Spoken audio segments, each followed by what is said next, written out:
और हुन ने अपने दोस्तों के साथ मिलकर एक पार्टी बनाई जो वक्त के साथ इतनी स्ट्रांग हो गई कि वो पूरे देश की नंबर 1 एस रैंक पार्टी बन गई। लेकिन ट्विस्ट तब आया जब उसके ही टीम मेंबर्स ने उसे ये कहकर निकाल दिया कि उसकी सपोर्ट स्किल्स बिल्कुल बेकार हैं। तो आज की इस वीडियो में हम देखेंगे कि औरहुन असल में कितना पावरफुल है। क्या वो अपनी पुरानी पार्टी में वापस जाएगा या बनाएगा अपनी एक नई और सबसे खतरनाक टीम। औरहन अकेला डंजन में भटक रहा होता है, अपनी ही जिंदगी से थका हारा सा। तभी उसका सामना एक डीमन रैट से होता है। वो अपनी तलवार निकालता है जिसे उसने मानो सदियों से हाथ तक नहीं लगाया था। वो मॉन्स्टर की तरफ मुड़ता है और एक ही क्लीन स्ट्राइक में उसे ढेर कर देता है। पर साथ ही उसे एहसास होता है कि इतने वक्त से तलवार ना चलाने की वजह से वो थोड़ा रस्टी यानी आउट ऑफ प्रैक्टिस हो गया है। इस एक्शन की वजह से डंजन के बाकी रैट्स का ध्यान भी उसकी तरफ चला जाता है और वो तुरंत औरहन पर टूट पड़ते हैं। लेकिन ये क्रीचर्स हीरोज पार्टी के क्रिएटर का क्या मुकाबला करते। औरहन बड़ी तेजी से एक के बाद एक सारे रैट्स को मौत के घाट उतार देता है। डंजन फ्लोर पर पड़ी उन लाशों को देखकर वो सोचता है कि शायद वो उतना भी आउट ऑफ शेप नहीं है जितना उसने सोचा था, और शायद एक सोलो स्वर्ड्समैन के तौर पर अभी भी कोई उम्मीद बाकी है। इससे पहले कि वो पीछे मुड़ता, उसे गॉब्लिन्स के एक ग्रुप ने घेर लिया जो डीमन रैट से काफी ज्यादा ताकतवर थे, और औरहान ये बात अच्छे से जानता था। उसने कोई रिस्क ना लेने का फैसला किया और खुद पर ही अपनी सपोर्ट मैजिक का इस्तेमाल किया।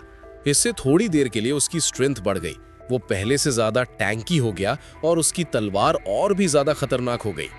इसी के साथ गॉब्लिन्स ने औरहान पर हमला कर दिया, लेकिन वो उसकी स्पीड और स्किल्स का मुकाबला नहीं कर पाए जो उसने एक एस रैंक पार्टी में रहकर हासिल की थी। वो एक के बाद एक सबका सफाया करने लगा और साथ ही ये सोचने लगा कि उसने पहले कभी खुद पर अपनी सपोर्ट मैजिक ट्राई क्यों नहीं की थी। उसे एहसास हुआ कि ये मैजिक उसे कितना ओवरपावर्ड बना देता है। पहली वेव को खत्म करने के बाद वो थोड़ा रिलैक्स होने ही वाला था, लेकिन चैन की सांस लेने से पहले ही गॉब्लिन्स की एक सेकेंड वेव ने उस पर सामने से हमला कर दिया। ये जानते हुए कि उसका सपोर्ट एन्चेंटमेंट जल्द ही खत्म होने वाला है, वो बिना डरे उन पर टूट पड़ा और रास्ते में आने वाले सारे गॉब्लिन्स को चीरते हुए निकल गया, यहाँ तक कि आखिरी बचे हुए गॉब्लिन का पीछा करके उसे जहन्नुम पहुंचा दिया। उसी वक्त उसका डिफेंसिव एन्चेंटमेंट खत्म हो गया और उसे एहसास हुआ कि उसका स्पेल कॉम्बैट में सिर्फ 3 मिनट तक ही काम करता है। इसका मतलब था कि उसे अब बहुत सोच समझकर फैसला लेना होगा कि कब और कैसे इसे यूज करना है। तभी कभी ना खत्म होने वाले गॉब्लिन्स की थर्ड वेव एंटर करती है और पूरी स्पीड से औरहन की तरफ लपकती है। लेकिन औरहन एक बार फिर उन पर भारी पड़ता है और उन्हें चुन चुन कर मारना शुरू कर देता है। उसे जल्दी ही एहसास होता है कि उसका एन्चेंटमेंट खत्म होने वाला है, तो वो अपने ऑनस्लॉट हमले को जारी रखने के लिए एक बार फिर स्पेल यूज करता है। जब वो आखिरी गॉब्लिन की आंखों से जिंदगी खत्म होते हुए देखता है तो उसके दिमाग में पुरानी यादें ताज़ा हो जाती हैं। वो शाम आज भी उसे हॉन्ट करती है। उसे याद आता है कैसे ओलिवर, एन और डायरिक के साथ उसके स्टडी रूम में आया था और साफ साफ कह दिया था कि वो उसे पार्टी से निकाल रहे हैं। औरहन सुन रह गया। उसे समझ ही नहीं आ रहा था कि ये क्या हो रहा है। उसने ओलिवर की तरफ मुड़कर पूछा कि वो ये क्या बकवास कर रहा है, वो तो बेस्ट फ्रेंड्स थे। लेकिन ओलिवर बिल्कुल ठंडा और कैलकुलेटेड था। उसने कहा कि सिर्फ एक ही गांव से होने की वजह से ये सच नहीं बदलता कि वो टीम का सबसे यूजलेस मेंबर है। एन और डायरेक्ट ने भी उसकी हाँ में हाँ मिलाई और कहा कि औरहन सिर्फ उन्हें स्लो कर रहा है और उन्हें ग्रेटनेस हासिल करने से रोक रहा है। औरहान की पूरी जिंदगी उसकी आंखों के सामने घूमने लगती है जब वो इस सररियल सिचुएशन को समझने की कोशिश करता है। उसका अपना दोस्त उसे उस पार्टी से निकालने का फैसला कैसे कर सकता है जो उसने खुद बनाई थी। वो पार्टी जो हीरोज पार्टी के नाम से पूरे देश में मशहूर हुई क्योंकि उन्होंने रिकॉर्ड तोड़ तेजी से डंजन्स क्लियर किए थे। ओलिवर ने लॉजिक दिया कि पिछले कोलैबोरेटिव डंजन क्लियरिंग मिशन के दौरान उसने नोटिस किया कि दूसरी पार्टीज के एन्चेंटर्स कितने स्ट्रॉन्ग और केपेबल थे। उनके मुकाबले औरहान उसे बिल्कुल यूजलेस लग रहा था। औरहान को अपने कानों पर यकीन नहीं हुआ। वो गुस्से में पलटकर कहता है कि वो तो कभी एन्चेंटर था ही नहीं। उसने ये रोल सिर्फ इसलिए लिया क्योंकि पार्टी में किसी और के पास मैजिक के लिए कोई एप्टीट्यूड, हुनर नहीं था। उसने एक सोर्ड्समैन के तौर पर अपनी पोजीशन सैक्रिफाइस की और एन्चेंटर की ट्रेनिंग शुरू की। यहाँ तक कि उसने अपना एक यूनिक मैजिक स्टाइल तक बनाया ताकि सपोर्ट मेज के तौर पर अपनी कमी को पूरा कर सके। लेकिन एन उसके मुंह पर हंसती है और उसे एक पैथेटिक लूजर कहती है। उसके मुताबिक औरहान सिर्फ बहाने बना रहा है क्योंकि ओलिवर तो शुरू से ही उससे कहीं बेहतर सोर्ड्समैन था। इसके साथ ही औरहन एक आखिरी उम्मीद के साथ ओलिवर की तरफ देखता है, लेकिन ओलिवर बड़ी बेलुखी से कहता है कि उन्होंने एक रिप्लेसमेंट एन्चेंटर भी ढूंढ लिया है जो उन्हें रैंक्स क्लाइम करने और कामयाबी की बुलंदियों तक पहुंचने में मदद करेगा। औरहन आखिरकार इस नई रियलिटी को एक्सेप्ट कर लेता है कि अब इस पार्टी में उसकी कोई जगह नहीं बची। जब वो एक आखिरी बार गुड बाय कहकर जाने के लिए मुड़ता है तो एन उस पर हंसती है। वो ताना मारती है कि औरहन कभी एस रैंक पार्टी के लायक था ही नहीं, क्योंकि उसकी सोर्ड्समैनशिप और मैजिक दोनों ही सिर्फ ए रैंक पर है। यानी वो एक pathetic jack of all trades but master of nothing है। यानी हर काम में थोड़ा थोड़ा पर किसी में भी माहिर नहीं। अचानक औरहन वापस रियलिटी में आता है और आगे बढ़ते हुए अपने उस नए फाइटिंग स्टाइल के बारे में सोचता है, जो एक सोर्ड्समैन और मेज के रोल्स को आपस में मर्ज करता है। उसने ठान लिया कि वो जैक ऑफ ऑल ट्रेड्स तो रहेगा, पर साथ ही उन सबका मास्टर भी बनेगा और ऑलिवर और बाकी सबको दिखाएगा कि उन्होंने कितनी बड़ी गलती की है। तभी 4 एडवेंचरर्स का एक ग्रुप हाँपते हुए टेलीपोर्टेशन रूम में दाखिल होता है। उनका लीडर पूछता है कि क्या वो सब ठीक है। उनमें से एक मेंबर बोलता है कि वो उस लड़की को पीछे छोड़ आए हैं, लेकिन लीडर बड़ी बेशर्मी से कहता है कि उसने सही फैसला लिया, क्योंकि अगर वो उसकी मदद करने की कोशिश करते तो सब के सब मारे जाते।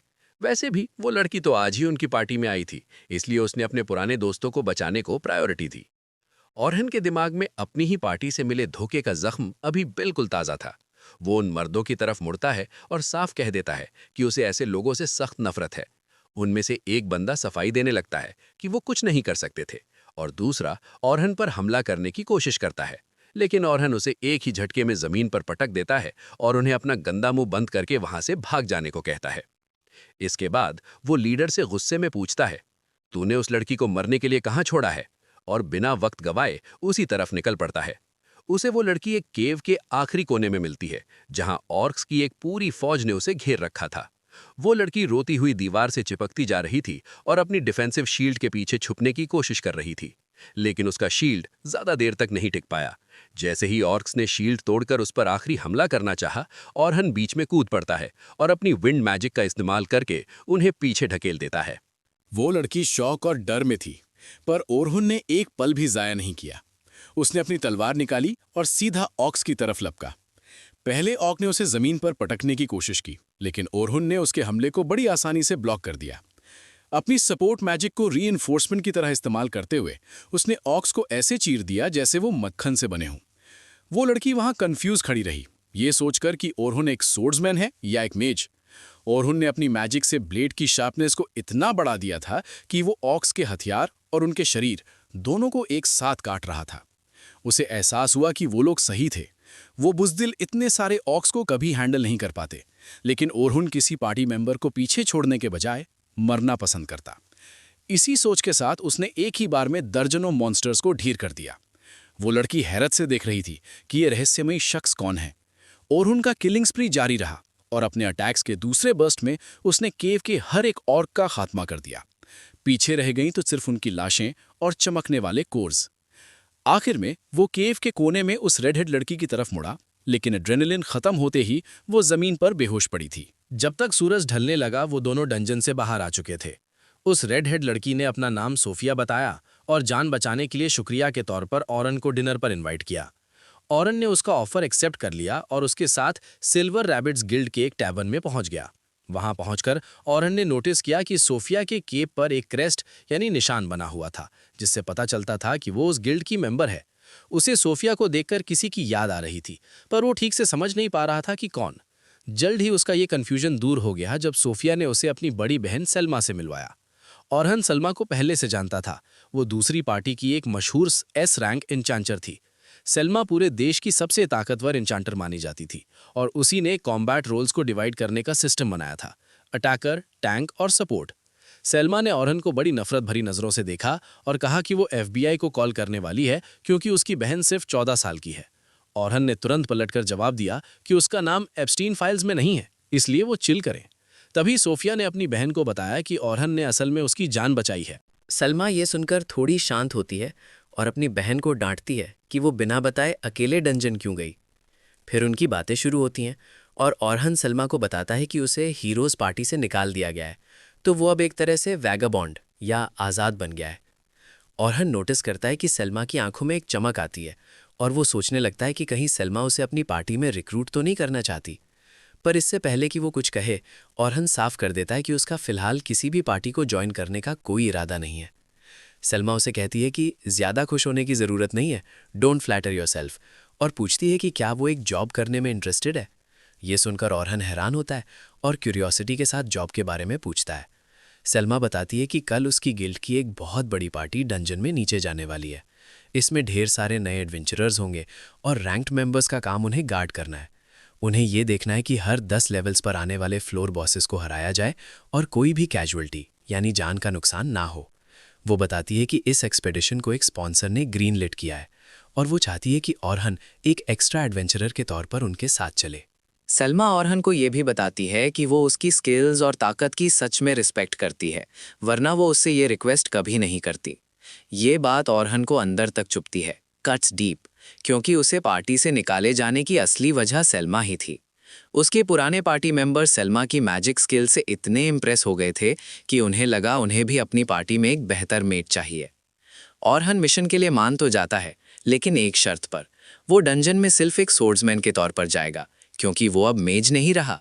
सलमा ये सुनकर थोड़ी परेशान होती है, पर उसे लगता है कि ऑरहन को साथ ले जाना ज्यादा जरूरी है।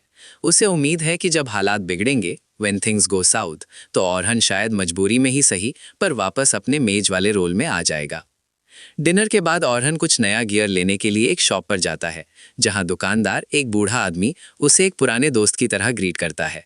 वो बूढ़ा आदमी शुरू से ही ऑरहन का आर्मर और वेपन्स का प्रोवाइडर रहा था, उस वक्त से जब ऑरहन कोई नहीं था। ऑरहन बड़े भारी मन से उसे बताता है कि वो अब उसके लिए कोई एडवर्टाइजमेंट नहीं कर पाएगा, क्योंकि वो अब हीरोज पार्टी का हिस्सा नहीं रहा। वो कहता है कि अब किसी को घंटा फर्क नहीं पड़ेगा कि वो कौन से वेपन्स यूज करता है या कहां से अपना आर्मर लेता है। वो उस बूढ़े आदमी से माफी मांगता है कि उसने उसे लेट डाउन किया और अब वो उसकी बिजनेस की मार्केटिंग नहीं कर पाएगा। लेकिन वो दुकानदार सिर्फ मुस्कुराता है और ऑरहन का शुक्रिया अदा करता है उन सब चीजों के लिए जो उसने आज तक उसके लिए की है।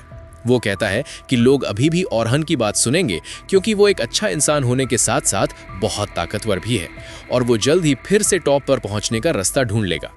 ये सुनकर हैरानी से ऑरहन की आंखों में आंसू आ जाते हैं, क्योंकि उसे एहसास होता है कि कोई तो है जो अब भी उस पर भरोसा यानी कि काउंटिंग ऑन हिम कर रहा है। वो फैसला करता है कि वो अपनी पूरी जान लगा देगा और खुद को बिल्कुल ग्राउंड अप यानी कि जीरो से दोबारा खड़ा करेगा। अगली सुबह ऑरहन सोफिया के साथ सिल्वर रैबिट क्लैन के हेड विंस से मिलने जाता है। विंस उनका अपनी क्लैन बिल्डिंग में स्वागत करता है और अपना इंट्रोडक्शन देता है। ऑरहन कहता है कि सिल्वर रैबिट्स जैसे ताकतवर क्लैन के लीडर से मिलना उसके लिए बड़े सम्मान यानी ऑनर की बात है। विंस ये सुनकर मुस्कुराता है और कहता है कि उसे इतना ऑन एज यानी नर्वस या फॉर्मल होने की जरूरत नहीं है, क्योंकि वो दोनों बराबर यानी इक्वल्स हैं। विंस बताता है कि वो ऑरहन की अचीवमेंट से अच्छी तरह वाकिफ है और जानता है कि हीरोज पार्टी की कामयाबी के पीछे वही सबसे बड़ा कारण था। वो कहता है कि अब फॉर्मेलिटीज को साइड में रखते हैं और सीधा काम की बात करते हैं। उन्हें अपना पूरा ध्यान इस टीचिंग एक्सपीडिशन पर लगाना चाहिए। विंस एक्सप्लेनेशन के लिए सलमा की तरफ मुड़ता है और वो बताती है कि उन्हें डंजन के पहले फ्लोर से लेकर 51st फ्लोर तक जाना है, वो भी सिर्फ 3 दिनों के अंदर। ये सब समझाते हुए सलमा को विंस के साथ कल हुई अपनी वो बात याद आती है जब उसने बताया था कि ऑरहन को पार्टी से निकाल दिया गया है। विंस ने तब तुरंत कहा था कि हीरोज पार्टी ने अपनी जिंदगी की सबसे बड़ी गलती की है। उसके मुताबिक ऑरहन के बिना जो हर चीज को परफेक्शन के साथ मैनेज करता था, वो लोग पहले जितने ताकतवर कभी नहीं रह पाएंगे। सलमा इस बात से पूरी तरह अग्री करती है। उसका मानना है कि ऑरहन की सपोर्ट मैजिक ने उन्हें एक बहुत ऊंचे लेवल पर पहुंचा दिया था, जो उसके बिना नामुमकिन होता। वो जानती है कि अगर सिर्फ रॉ पावर की बात करें तो शायद ऑरहन दूसरे एस रैंक सपोर्ट मेजर्स जितना स्ट्रांग ना हो, लेकिन वो अपनी कास्टिंग स्पीड से उसकी कमी पूरी कर देता है, जो सलमा की अपनी स्पीड से भी कम 4 गुना ज्यादा तेज है। उसे वो फाइट्स याद आती हैं जब ऑरहन अपने खुद के ओरिजिनल स्पेल्स यूज कर रहा था, और उससे भी बढ़कर सिचुएशन को समझने और तुरंत सही फैसले लेने की उसकी एबिलिटी का कोई मुकाबला नहीं है। उसके बिना हीरोज पार्टी अपनी टॉप पोजीशन बरकरार नहीं रख पाएगी, जिसका मतलब है कि सिल्वर रैबिट्स इसका फायदा उठाकर देश की सबसे ताकतवर पार्टी बन सकते हैं। विंस ये सब सुनकर थोड़ा कंफ्यूज हो जाता है, क्योंकि उसे समझ नहीं आता कि इतना टैलेंटेड एन्चांटर एक ऐसी जॉइंट रेड के लिए क्यों तैयार होगा जहां उसे कुछ खास मिलने वाला नहीं है। सलमा जवाब देती है कि अक्सर सपोर्ट मेजर्स को वो फेम नहीं मिलती जो वो डिजर्व करते हैं, और हाँ, वो खुद मशहूर है, पर सिर्फ इसलिए क्योंकि उसके मूव्स काफी फ्लैशी होते हैं जो लोगों का ध्यान खींच लेते हैं, जबकि असलियत में ताकतवर मेजर्स अंधेरे में ही रह जाते हैं और उन्हें कोई पहचानता तक नहीं। सलमा तब होश में आती है जब ओरहुन बोलता है और कंफर्म करता है कि डंजन में रुकीज की 10 पार्टीज जाएंगी और 5 एस्कॉर्ट्स होंगे, जिनमें सलमा और वो खुद शामिल हैं। रुकीज बारी बारी से सारे मॉन्स्टर्स से निपटेंगे, लेकिन अगर कुछ अजीब होता है तो एस्कॉर्ट्स बीच में आकर उन्हें बचाएंगे ताकि किसी रुकी को चोट ना पहुंचे।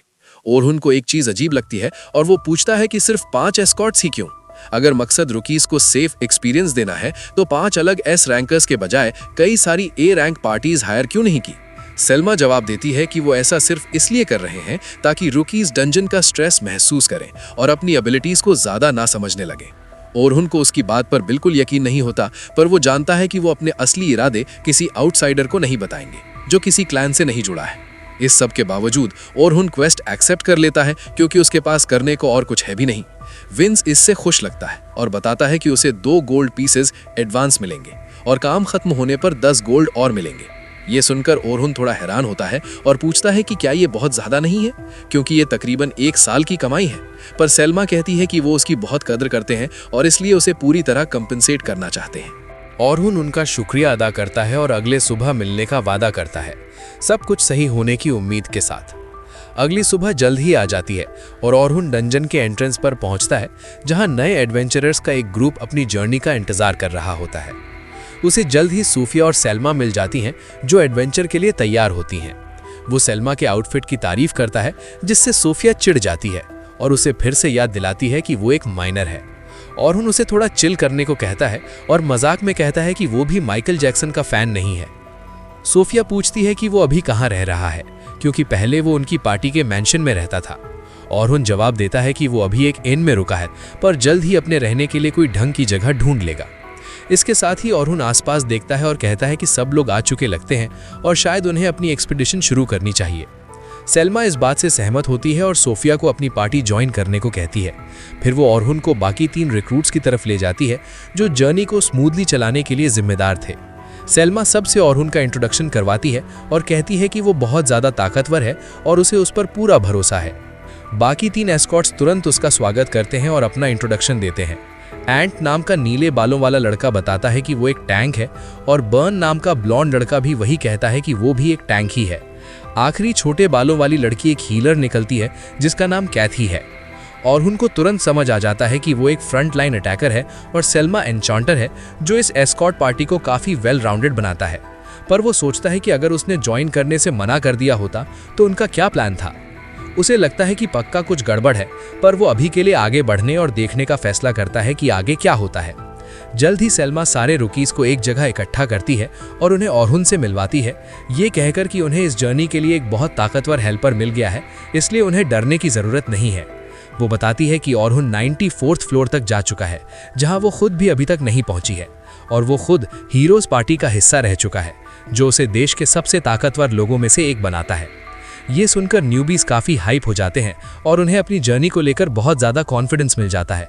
पर इतना ज़्यादा प्रेशर ओरहुन को थोड़ा इंटिमिडेटेड फील करवाने लगता है, क्योंकि अब वो जानता है कि इतने सारे लोग उस पर भरोसा कर रहे हैं। इसके बाद वो बाकी एस्कॉर्ट्स को अपनी अपनी पार्टी संभालने को कहती है और ओरहुन को बताती है कि वो 10th पार्टी को लीड करेगा, जो सबसे प्रॉमिसिंग ग्रुप है। उसका मानना है कि सही गाइडेंस के साथ वो मिडिल लेवल डंजन्स को भी आराम से हैंडल कर सकते हैं। ये बात ओरहुन के लिए फिर से थोड़ी कंफ्यूजिंग होती है, क्योंकि वो सोचता है कि सलमा ने इस ग्रुप की स्टार पार्टी उसे क्यों दी, जो कि एक आउटसाइडर है। खैर, वो 10th ग्रुप की तरफ बढ़ता है और देखता है कि सोफिया भी उसी ग्रुप में है। ओरहुन और सोफिया अब एक ही ग्रुप में है। वो पूछता है कि क्या उनकी पार्टी में कोई लेट है, क्योंकि उसे सिर्फ 3 ही लोग दिख रहे थे। पर लोगन नाम का एक ब्लॉन्ड लड़का कहता है कि इस पार्टी में सिर्फ वो 3 ही हैं। ये थोड़ा अजीब था, क्योंकि 3 लोगों की पार्टी काफ़ी रेयर होती है, पर लोगन जवाब देता है कि उनके साथ कोई और टिक ही नहीं पाता। वो खुद को पार्टी का लीडर बताता है और दावा करता है कि वो एक ऐसा एन्चांटर बनेगा जो सलमा से भी बेहतर होगा। और उनको तुरंत समझ आ जाता है कि इस लड़के को एटीट्यूड प्रॉब्लम है और वो सोचता है कि कहीं आगे जाकर भारी ना पड़ जाए, पर फिलहाल वो दूसरी लड़की की तरफ बढ़ता है। वो लड़की अपना इंट्रोडक्शन कैरल के तौर पर देती है, जो एक टैंक है, पर ओरहुन नोटिस करता है कि उसने कोई आर्मर नहीं पहना है। वो पूछता है कि क्या वो डंजन के अंदर आर्मर पहनेगी, पर वो जवाब देती है कि वो कोई शील्ड या आर्मर यूज नहीं करती। ऑरहुन पूछता है कि क्या इसका मतलब ये है कि वो ब्लॉकिंग के बजाय डॉजिंग पर ज़्यादा फोकस करती है। कैरल कहती है कि वो सही है क्योंकि वो नहीं चाहती कि कोई मॉन्स्टर उसे टच भी करे। डॉज टाइप टैंक्स काफ़ी रेयर होते हैं क्योंकि मॉन्स्टर्स के इतने करीब रहकर अटैक्स डॉज करने के लिए काफ़ी कॉम्बैट एक्सपीरियंस चाहिए होता है, जो इस लड़की के पास बिल्कुल नहीं था। ऑरहुन पूछता है कि क्या क्लैन ने उसे पहले वार्न नहीं किया था, तो लोगन जवाब देता है कि क्लैन ने कैरल को काफ़ी बार समझाया कि वो एक्सपीरियंस मिलने तक नॉर्मल टैंक की तरह बिहेव करे, पर उसने सबको इग्नोर कर दिया। ऑरहुन को समझ आ जाता है कि भले ही ये स्टार पार्टी हो, पर साथ ही ये वो प्रॉब्लम पार्टी भी है जिससे बाकी एस्कॉर्ट्स बचना चाहते थे। इसके बाद एक्सपीडिशन शुरू होती है और वो सब डंजन में दाखिल होते हैं। कैरल एक पल के लिए भी चुप नहीं होती और ऑरहुन से लगातार पूछती रहती है कि उसने पार्टी क्यों छोड़ी, और ऑरहुन को समझ नहीं आता कि उसे चुप कैसे करवाए। उनकी जर्नी काफ़ी स्मूथली चलती है क्योंकि ऑरहुन पीछे मैजिकल ट्रैप्स लगाता जाता है जो छोटे मॉन्स्टर्स से अपने आप निपट लेते हैं, क्योंकि वो फालतू की लड़ाइयों में वक्त बर्बाद नहीं करना चाहता। आखिरकार वो 20th फ्लोर पर पहुंचते हैं और अब ऑरहुन को अपनी पार्टी का बेहतर अंदाजा होता है। उसे एहसास होता है कि लोगन सिर्फ बातें नहीं बनाता, उसके पास एन्चांटर के तौर पर अच्छी स्किल्स हैं और वो आराम से ए रैंक पार्टी के लेवल पर काम कर सकता है। पर वो डायरेक्शंस देने में कच्चा है, जो एक एन्चांटर के लिए बहुत ज़रूरी होता है। कैरल बहुत तेज़ है, जो एक डॉज टाइप डिफेंडर के लिए ज़रूरी है, पर उसके साथ दो प्रॉब्लम्स हैं। पहला, वो बिना सोचे समझे मॉन्स्टर्स पर टूट पड़ती है जबकि उसका काम पार्टी को डिफेंड करना होना चाहिए। और दूसरा, वो वेपन्स में दो छोटी डैगर्स यूज़ करती है जो उसके स्टाइल को तो सूट करती हैं, पर शायद उनमें उतनी डिस्ट्रक्टिव पावर ना हो जब सच में ज़रूरत पड़े। इन सब में सोफिया रॉ टैलेंट के मामले में सबसे कमज़ोर है, पर वो एक टोटल रुकी से बेहतर है और उसमें कोई बड़ी कमी नहीं है जो उसे ग्रुप का सबसे राउंडेड पर्सन बनाता है। एस्कॉर्ट्स मिलकर 20th फ्लोर के बॉस को हरा देते हैं, जिसका मतलब है कि वो 21st फ्लोर की तरफ बढ़ सकते हैं। अपने आईडी कार्ड्स कंप्लीशन प्रूफ के तौर पर रजिस्टर करने के बाद वो रात को आराम करने निकल जाते हैं और अगली सुबह का इंतजार करते हैं। लेकिन जब ऑरहुन अगली सुबह उठता है तो वो एक न्यूज़पेपर देखकर दंग रह जाता है जिसके फ्रंट पेज पर उसकी फोटो छपी होती है। हीरोज पार्टी ने ऑफिशियली अनाउंस कर दिया था कि उन्होंने ऑरहुन को निकाल दिया है और उसकी जगह एक नया एन्चांटर ले लिया है। ये बात उसे उम्मीद से ज़्यादा चुभती है, पर वो कुछ कर नहीं सकता था। वो बाकी सबसे मिलने डंजन की तरफ निकलता है, ये सोचकर कि क्या रुकीज अब उससे अलग तरह से बिहेव करेंगे। रास्ते में आज की हेडलाइन पढ़ने के बाद उसे एक नीले बालों वाली लड़की रोकती है जो हीरोज पार्टी की हीलर लूना निकलती है। उसे याद आता है कि कैसे उसके आखिरी दिनों में भी जब बाकी सब उससे रूखा यानी कोल्डली बिहेव कर रहे थे, लूना हमेशा उसकी तरफ देखकर मुस्कुराती और मदद के लिए तैयार रहती थी। जिस दिन उसे निकाला गया वो किसी काम से बाहर गई हुई थी, वरना बाकी लोगों के लिए उसे निकालना इतना आसान नहीं होता। लूना तुरंत ऑरहुन के हाथ पकड़ लेती है और उससे वापस आने की गुजारिश करती है। वो कहती है कि वो कोई ना कोई रास्ता निकाल लेगी ताकि पार्टी समझ सके कि उन्हें उसकी कितनी ज़रूरत है। वो उनके उस वादे की याद दिलाती है जिसमें उन्होंने साथ मिलकर ग्रेट डंजन क्लियर करने की बात कही थी, पर इससे ऑरहुन को और भी गुस्सा आ जाता है। वो साफ कह देता है कि वो वादा उन तीनों ने मिलकर किया था, जिसमें ओलिवर भी शामिल था, और वही ओलिवर है जिसने उसे दिल पर जख्म देकर पार्टी से निकाल दिया। वो पलटता है और लूना से कह देता है कि वो उस पार्टी में कभी लौटकर नहीं जाएगा, और डंजन एंट्रेंस की तरफ बढ़ जाता है। रास्ते में ऑरहुन वही सोच रहा होता है कि कैसे उसे हीरोज पार्टी से बेदखल कर दिया गया। न्यूज़पेपर में भी यही लिखा है, जिसका मतलब है कि अब रुकीज कंफ्यूज होंगे कि उसके बारे में क्या सोचे, खास तौर पर तब जब सलमा ने उसकी इतनी तारीफ की थी। पर अब सच सामने आ चुका था। जब वो एंट्रेंस पर पहुंचता है तो देखता है कि माहौल पूरी तरह बदल गया है। साफ था कि हर एक इंसान ने आज का न्यूज़पेपर पढ़ लिया है। नए एडवेंचरर्स न्यूबीज आपस में बातें कर रहे हैं कि ऑरहुन अब हीरोज पार्टी में नहीं रहा।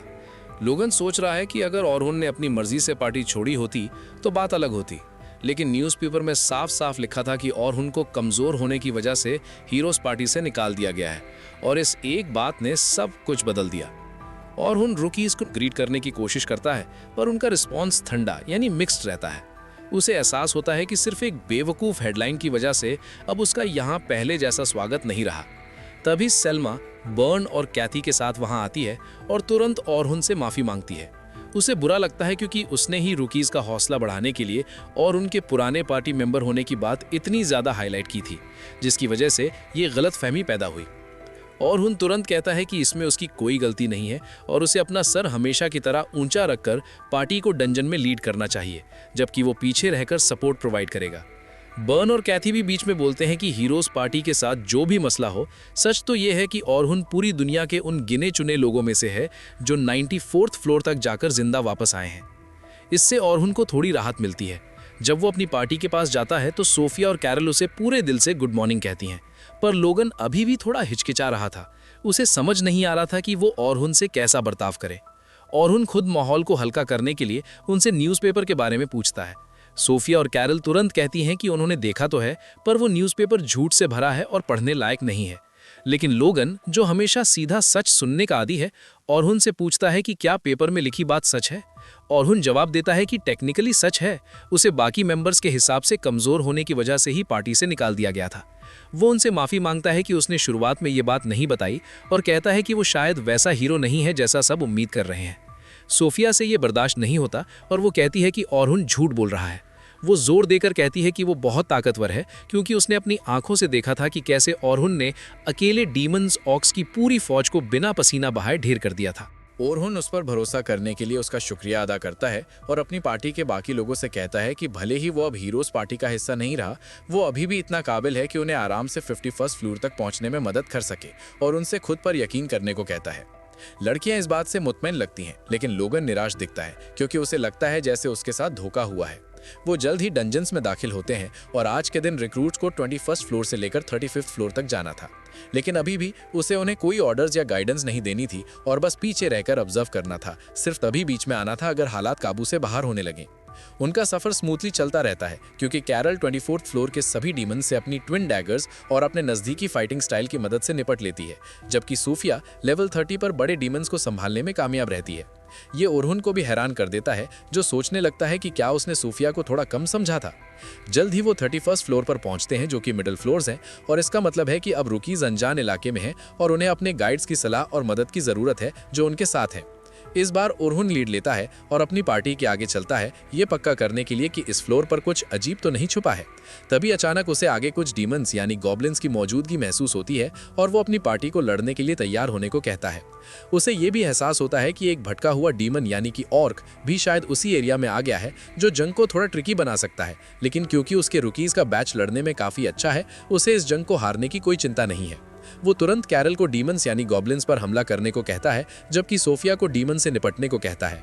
अपने लॉन्ग रेंज मैजिकल स्पेल्स की मदद से वो दोनों उसके इंस्ट्रक्शंस फॉलो करते हैं, क्योंकि कैरल तुरंत अटैक मोड में कूद जाती है और डीमंस यानी गॉब्लिन से भिड़ने लगती है, जबकि सोफिया एक डीमन का सामना करने के लिए तैयार हो जाती है। ऑरहुन फिर लोगन की तरफ मुड़ता है, उसे अपनी सपोर्ट मैजिक इस्तेमाल करने को कहता है, लेकिन इससे पहले कि वो अपना सेंटेंस पूरा कर पाता, लोगन पहले ही ढेर सारे मैजिकल सर्कल्स बना लेता है और कैरल पर एजिलिटी स्पेल्स डालना शुरू कर देता है, ताकि उसे डीमंस यानी गॉब्लिन्स के खिलाफ एडवांटेज मिल सके।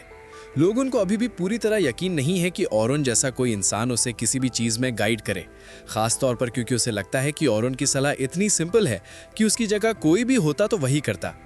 लेकिन अचानक चीज़ें थोड़ी और मुश्किल हो जाती हैं, क्योंकि वो डीमन यानी ऑर्क सोफिया के PTSD को ट्रिगर कर देता है और वो डर के मारे पैनिक करने लगती है और अटैक के लिए खुद को तैयार नहीं कर पाती। ये उन सब के लिए तबाही साबित हो सकती थी, क्योंकि लोगन भी अपने मैजिक स्पेल्स में बिजी था। कैरल पर फोकस करते हुए वो लाचार होकर ऑरहुन की तरफ देखता है, ये सोचते हुए कि ये कैसा गाइड है और सोफिया की मदद क्यों नहीं कर रहा।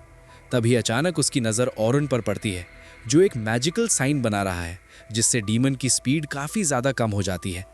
फिर वो सोफिया की तरफ बढ़ता है और उसे कहता है कि अपना वक्त ले और निशाना सही लगाए, क्योंकि वो एक डीमन से कहीं ज़्यादा ताकतवर है और उसे इससे डरने की ज़रूरत नहीं है। सोफिया एक गहरी सांस लेती है और फिर एक बहुत बड़ा फायरबॉल बनाती है, जो उस डीमन को पूरी तरह चिथड़े चिथड़े कर देता है, जिससे उसकी पार्टी में हर कोई हैरान रह जाता है, यहाँ तक कि ऑरहुन भी, जिसे बिल्कुल अंदाज़ा नहीं था कि सोफिया एडवांस लेवल के मैजिक स्पेल्स इस्तेमाल कर सकती है। कैरल तुरंत भागकर सोफिया के पास जाती है और उसे गले लगा लेती है, जबकि ऑरहुन उसके बेहतरीन शॉट के लिए उसकी तारीफ करता है।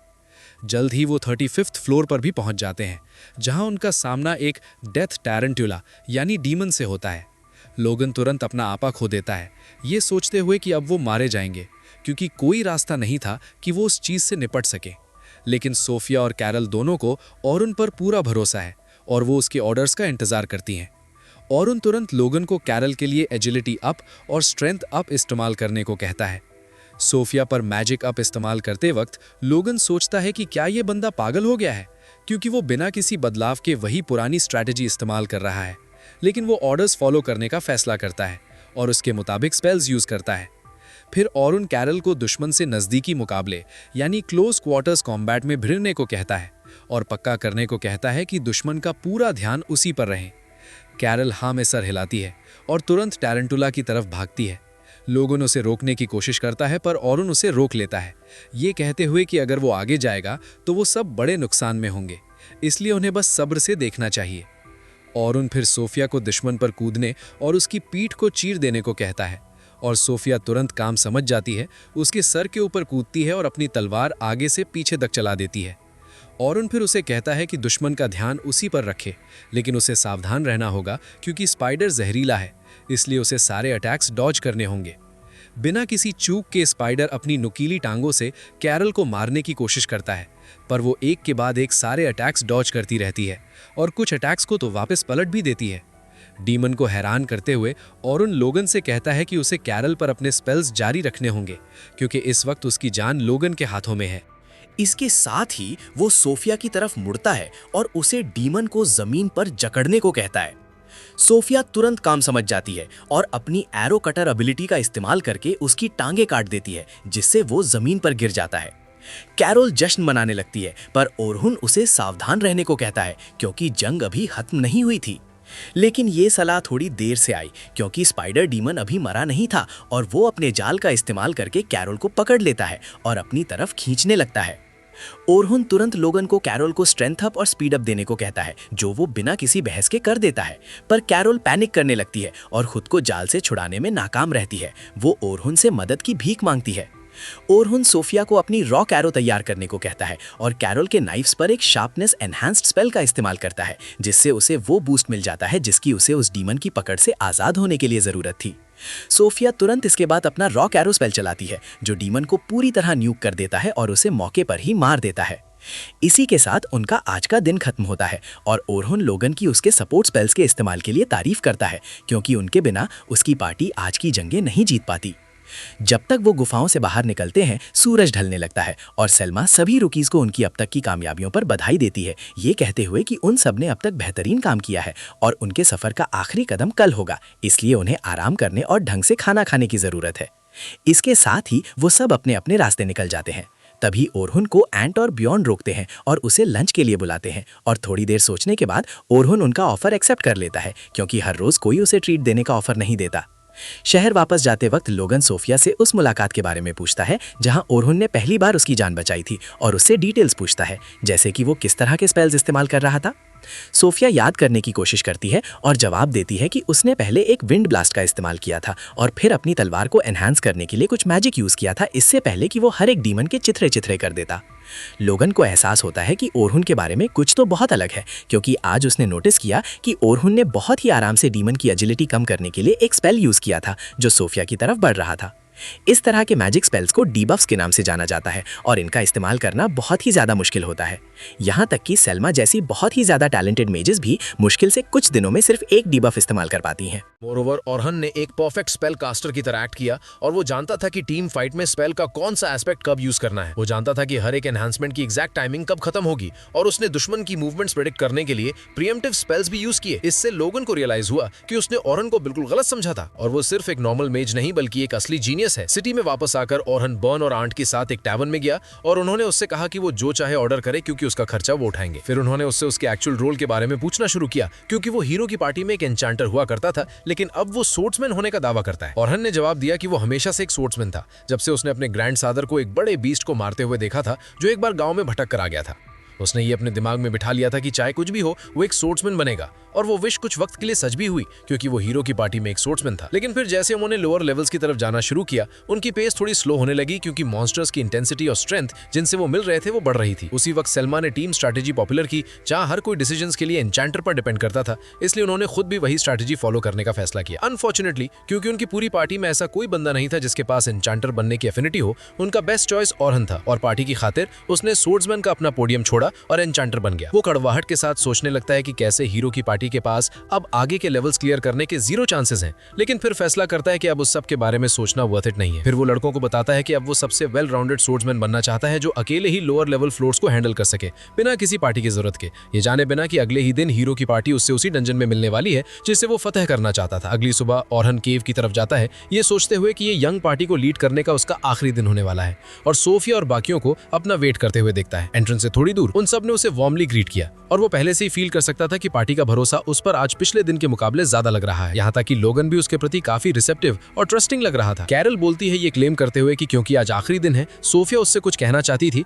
और सोफिया को एल्बो मारने लगती है, उसे अपने मन की बात कहने के लिए पुश करती है, लेकिन सोफिया इंटिमिडेटेड और अपनी ट्रू फीलिंग्स कहने के लिए बहुत शर्मा रही होती है। पता चलता है कि कल रात नहाते वक्त सोफिया ने कैरल को बताया था कि वो चाहती है कि ऑरहन व्हाइट रैबिट क्लैन में ही रुके और उन्हें टॉप तक पहुंचने में मदद करे। इससे पहले कि वो ऑरहन से अपने दल की बात कह पाती, उसे सलमा ने बुला लिया और उसने सोफिया से कहा कि वो जाने से पहले उससे बाद में बात करेगा। बाकी काइट्स की तरफ चलते हुए उसने कुछ रुकीज को बातें करते सुना कि हीरो की पार्टी भी आज डंजन्स जा रही है और वो अपनी नई पार्टी के साथ एक ट्रायल रन करने वाले हैं, ये श्योर करने के लिए कि वो सब सिंक में काम कर रहे हैं। ऑरहन सोचता है कि वो कौन सा फ्लोर ट्राई करने वाले हैं और उसे जल्दी ही पता चलता है कि वो सबसे डीपेस्ट फ्लोर पर नहीं जा रहे जो कि 92nd फ्लोर है, बल्कि इसके बजाय वो सिर्फ 92nd फ्लोर से शुरू करने वाले हैं, ये श्योर करने के लिए कि उनकी नई पार्टी वैसे ही काम कर रही है जैसे उसे करना चाहिए। ऑरहन ये सुनकर शॉक हो गया क्योंकि उसे नहीं लगता था कि हीरो की पार्टी को 92nd फ्लोर से शुरू करना चाहिए, खासतौर पर उसके बजाय एक नए कैंडिडेट के साथ, और उन्हें इसके बजाय पहले कुछ लोअर फ्लोर से गुजरने की कोशिश करनी चाहिए थी अपना टीम वर्क चेक करने के लिए। आखिर में वो डिसाइड करता है कि हीरो की पार्टी के बारे में सोचना उसके लिए पूरी तरह से टाइम की बर्बादी है और इसके बजाय उसे उस पर फोकस करना चाहिए जो वो यहाँ अचीव करने आया है। वापस 92nd फ्लोर पर ऑलिवर, जो पार्टी का लीडर है, अपनी टीम को हाइप करता है, ये क्लेम करते हुए कि उन्हें इन डंजन्स को क्लियर करने में कोई इश्यूज नहीं होने चाहिए, लेकिन फिर भी उन्हें अलर्ट रहना चाहिए। फिर वो अपनी पार्टी की सबसे नई मेंबर फिली की तरफ मुड़ता है, जो एक हरे बालों वाली एन्चांटर है। टैंक उससे कहता है कि वो उसे दिखाए कि वो क्या कर सकती है, जबकि वो इडियट मेज बीच में बोलता है कि फिली ऑरहन की तरह कोई जैक ऑफ ऑल ट्रेड्स जैकएस नहीं है, इसलिए उन्हें कोई इश्यूज नहीं होंगे। ऑलिवर फिर लूना की तरफ मुड़ता है, जिसने साइलेंट डिफाइंस की वजह से अभी तक एक शब्द नहीं बोला था क्योंकि वो कभी नहीं चाहती थी कि ऑरहन जाए, लेकिन ऑलिवर को यकीन है कि इस डंजन रन के बाद लूना को भी मानना पड़ेगा कि उनका फैसला सही था और ऑरहन ही प्रॉब्लम था। पता चलता है कि लूना उस प्लान का हिस्सा भी नहीं थी जो ऑलिवर और बाकियों ने ऑरहन को गैंग से बाहर निकालने के लिए बनाया था। उसे इसके बारे में सिर्फ उस शाम पता चला जब ऑलिवर फिली को पार्टी में आने के लिए कांग्रेचुलेट कर रहा था और उसके सम्मान में एक वेलकम पार्टी रखी थी। एने और डेरेक दोनों ने ऑरहन का मजाक उड़ाया, ये क्लेम करते हुए कि अब जब उनके पास एक good for nothing jack of all के बजाय एक असली एन्चांटर है तो वो डंजन कंप्लीट कर लेंगे और बिना किसी देरी के 100th फ्लोर तक पहुंच जाएंगे। एने ने फिली को ये तक बताया कि उनके पास बहुत सारा पैसा है, लेकिन ऑरहन खर्च करने में इतना केयरफुल था कि उसने कभी उनकी पर्सनल नीड्स के लिए किसी चीज पर खुलकर खर्चा नहीं किया। फिली थोड़ा अनकंफर्टेबल हो जाती है, ये पूछते हुए कि क्या पार्टी फंड सिर्फ पार्टी के लिए नहीं है और किसी पर्सनल यूज के लिए नहीं, लेकिन एने उसकी बातों को ये कहकर टाल देती है कि उनके पास ढेरों पैसा था और पैसे का क्या फायदा अगर तुम्हें उसे खर्च करना ही नहीं आता। ऑलिवर बीच में बोलता है और उनसे कहता है कि उन्हें अब तक ऑरहन की बातें खत्म कर देनी चाहिए और आगे बढ़ना चाहिए क्योंकि वो इस पॉइंट पर उनके लिए इररिलेवेंट है। जैसे ही उन्होंने फिली के पार्टी ज्वाइन करने की खुशी में अपने ग्लासेस उठाए, लूना कमरे में हाँपते हुए आती है और ऑलिवर से कहती है कि उसे उससे बात करनी है। अचानक वो फिली को नोटिस करती है, जिसे वो इस पॉइंट पर जानती भी नहीं है, और ऑलिवर से पूछती है कि क्या वो प्राइवेट में बात कर सकते हैं।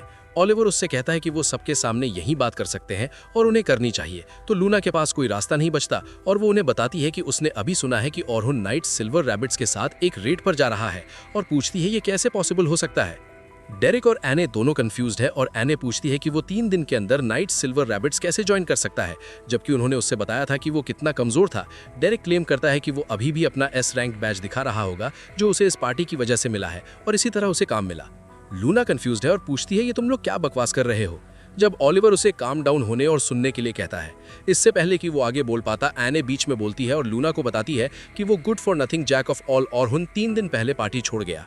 ऑरहन के पार्टी छोड़ने की खबर उसे हैरान कर देती है और वो जोर से सोचती है कि क्या ऑरहन ने आखिरकार उन पर से उम्मीद छोड़ दी। लेकिन डेरिक, वो जायंट इडियट, अपना बड़ा मुंह खोलता है और उससे बताता है कि बात उल्टी है। ऑरहन ने पार्टी नहीं छोड़ी, वो लोग हैं जिन्होंने जबरदस्ती उससे पार्टी से निकाल दिया क्योंकि वो एक लूजर था। लूना शॉक हो जाती है और ऑलिवर की तरफ मुड़ती है, ये पूछते हुए कि क्या ये सच है। ऑलिवर कामली जवाब देता है कि वो सच कह रहे हैं और उसे फिली से मिलवाने की कोशिश करता है, नई मेंबर। लेकिन लूना तुरंत उससे बीच में काट देती है, ये क्लेम करते हुए कि उसने साफ कर दिया था कि वो ऑरहन की जगह लेने वाले किसी भी बंदे का विरोध करेगी, जिससे वो 0 IQ टैंक चिढ़ जाता है, जो उस पर चिल्लाता है कि चुप हो जाओ क्योंकि नई मेंबर तुम्हें ग्रीट करने की कोशिश कर रही है। ओलिवर डेरेक को शांत कराता है और लूना को समझाने की कोशिश करता है, ये क्लेम करते हुए कि ऑरहुन अब उनकी पार्टी के लिए काफी नहीं है और वो बस उनका बोझ बन रहा था। इस पॉइंट पर लूना क्लेम करती है कि वो इनमें से किसी भी बात से एग्री नहीं करती, क्योंकि ऑरहुन पार्टी का कोर है और वही मेन वजह है कि वो पहली बार इतनी दूर तक पहुंच पाए। और ओलिवर से कहती है कि ऐसा कोई रास्ता नहीं है कि वो उसके बिना और आगे बढ़ सके, और वो गधा बीच में बोलता है कि सिर्फ वही अकेली है जो ऐसा सोचती है कि ऑरहुन कुछ स्पेशल था। ओलिवर लूना से कहता है कि उन्हें अभी इमीडिएट प्लान्स के बारे में बात करनी चाहिए और क्लेम करता है कि क्योंकि ये पहली बार है जब वो सब फिली के साथ काम करेंगे, वो 92nd फ्लोर से शुरू करेंगे और फिर धीरे धीरे 94th फ्लोर तक अपना रास्ता बनाएंगे। लूना हालांकि प्लान को साफ मना कर देती है, ये क्लेम करते हुए कि उसकी कोई डेथ विश नहीं है जैसा कि बाकियों की लग रही है। डेरेक उस पर हंसता है, ये क्लेम करते हुए कि भला उनकी डेथ विश कैसे हो सकती है अगर वो 92nd फ्लोर से शुरू कर रहे हैं, जबकि वो पहले ही 94th फ्लोर तक पहुंचने में कामयाब रहे हैं। लूना जवाब देती है कि भले ही फिली एक हाईली स्किल्ड एन्चेंटर हो, उन्हें पहले लोअर फ्लोर से काम शुरू करना चाहिए और फिर शायद हायर फ्लोर्स की तरफ बढ़ना चाहिए। डेरेक अपने उस मोटे दिमाग से फिर से क्लेम करता है कि वो पहले ही फ्लोर नंबर 93 क्लियर कर चुके हैं, तो उन्हें नीचे से क्यों शुरू करना चाहिए। लूना क्लेम करती है कि वो लोग पागल होंगे ऐसा सोचने के लिए, क्योंकि 92nd फ्लोर पर ब्लैक ड्रैगन है और पिछली बार जब वो उससे लड़े थे तो बड़ी मुश्किल से उससे आगे निकल पाए थे। और डेरेक हंसता है और जवाब देता है कि वो उस वक्त की बात थी जब उनकी टीम में एक वीक एस एन्चेंटर था और इस बार ड्रैगन से लड़ना बहुत आसान, अब ब्रीज होना चाहिए। ओलिवर क्लेम करता है कि वो सिर्फ ये देखने जा रहे हैं कि वो साथ में कितनी अच्छी तरह काम कर रहे हैं और कुछ नहीं, इसलिए उन्हें सच में ब्लैक ड्रैगन से लड़ने की जरूरत नहीं है। लूना आर्ग्यू करने की कोशिश करती है, ये क्लेम करते हुए कि फिर भी उन्हें काफी नीचे से शुरू करना चाहिए, लेकिन ओलिवर उसे बीच में काट देता है, ये क्लेम करते हुए कि फैसला पहले ही लिया जा चुका है और अब इसे बदला नहीं जा सकता। रियलिटी में वापस आकर हीरोज पार्टी 92nd फ्लोर के मैमथ के आमने सामने आती है, जो पिछली बार काफी आसानी से हार गया था, लेकिन इस बार उन्हें इसके साथ कुछ तकलीफें हो रही हैं। ओलिवर मैमथ की तरफ दौड़ता है और अपनी तलवार से उस पर वार करने की कोशिश करता है, लेकिन मैमथ अटैक को ब्लॉक करने में कामयाब हो जाता है, ओलिवर को वापस कवर की तरफ ढकेलते हुए, जबकि डेरेक किसी भी काउंटर अटैक्स के लिए तैयार हो जाता है। एक बार कवर के पीछे पहुंचने पर ओलिवर का बफ खत्म हो जाता है और उसे रियलाइज होता है कि हर बार जब बफ्स खत्म होते हैं उसका शरीर ऐसा फील करता है जैसे बहुत सारा वजन उस पर लादा गया हो। वो मुड़ता है और पूछता है, फिली, बफ्स इतनी जल्दी खत्म क्यों हो रहे हैं? फिली जवाब देती है कि उसने अभी तक ये फिगर आउट नहीं किया है कि वो सब साथ में कैसे लड़ते हैं, तो ये बेहतर हो जाएगा। ये ओलिवर को थोड़ा हैरान करता है, क्योंकि उसे याद आता है कि कैसे ओरहन ने डंजन में उनके पहले दिन के पहले कुछ घंटों के अंदर ही उनके बारे में सब कुछ फिगर आउट कर लिया था। मैमथ अचानक डेरेक पर एम्ड एक एनर्जी ब्लास्ट यूज करता है, जो ब्लॉक करने की कोशिश करता है, लेकिन स्लिप हो जाता है और बीम एन की तरफ रीडायरेक्ट हो जाती है, जो डेरेक पर चिल्लाती है एक इडियट होने के लिए। यहां तक कि डेरेक भी हैरान होता है कि उसके ब्लॉक्स इतने इफेक्टिव क्यों नहीं है, क्योंकि ये पावर ब्लास्ट उसके लिए ब्लॉक करना एक आसान बात होनी चाहिए थी, और लड़ाई में कूदने का फैसला करता है।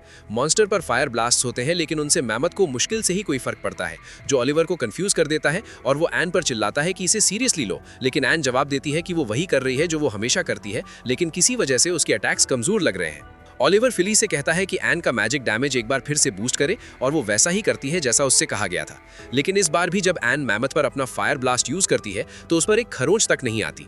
रिटेलिएशन में मैमथ एक बार फिर से अपना पावर ब्लास्ट यूज करता है और लगभग एन को हिट कर देता है, जो बड़ी मुश्किल से एक चट्टान के पीछे छुप पाती है। ओलिवर हैरान रह गया, क्योंकि फिली का मैजिक ऑरेन के मैजिक से कहीं ज्यादा स्ट्रांग होना चाहिए था, लेकिन फिर भी वो इस मॉन्स्टर से मार खा रहे थे, जिससे पिछली बार डील करने में उन्हें कोई तकलीफ नहीं हुई थी। एक और पावर बीम जो उसकी तरफ थी, उसने उसे रियलिटी में वापस लाया, क्योंकि वो बड़ी मुश्किल से उससे बचा, जबकि अगला बीम डेरेक ने ब्लॉक किया। ओलिवर ने एन से मॉन्स्टर को फ्लैंक करने को कहा, लेकिन एन की किस्मत ने साथ नहीं दिया, क्योंकि मॉन्स्टर ने उसे रोक लिया और अटैक किया, जिससे उसे पूरा पीछे भागना पड़ा। ओलिवर तुरंत फिली की तरफ मुड़ा और उसे मॉन्स्टर के अटैक पर नजर रखने और उन्हें वॉर्न करने को कहा। फिली ने जवाब दिया कि बाकी सब करते हुए उसके लिए यह करना इम्पॉसिबल है, लेकिन ओलिवर ने उससे कहा कि बैटल के फ्लो पर नजर रखना एक एन्चेंटर का काम है। एन ने उस पर पलटकर चिल्लाकर कहा कि वो पूरी तरह यूजलेस है और उन्हें उसे पार्टी में कभी नहीं लेना चाहिए था। ओलिवर को रियलाइज हुआ कि उनमें से कोई भी उतना स्ट्रांग नहीं लग रहा जितने वो हुआ करते थे, और वो अपनी तलवार की पूरी पावर भी नहीं निकाल पा रहा था। थियरी में फिली का मैजिक उन्हें एक मैसिव पावर बूस्ट देना चाहिए था, तो आखिर गलत क्या हो रहा है? इससे पहले कि वो डिसाइड करते कि आगे क्या करना है, ब्लैक ड्रैगन डंजन की गहराइयों से निकलता है और उनकी तरफ उड़ने लगता है।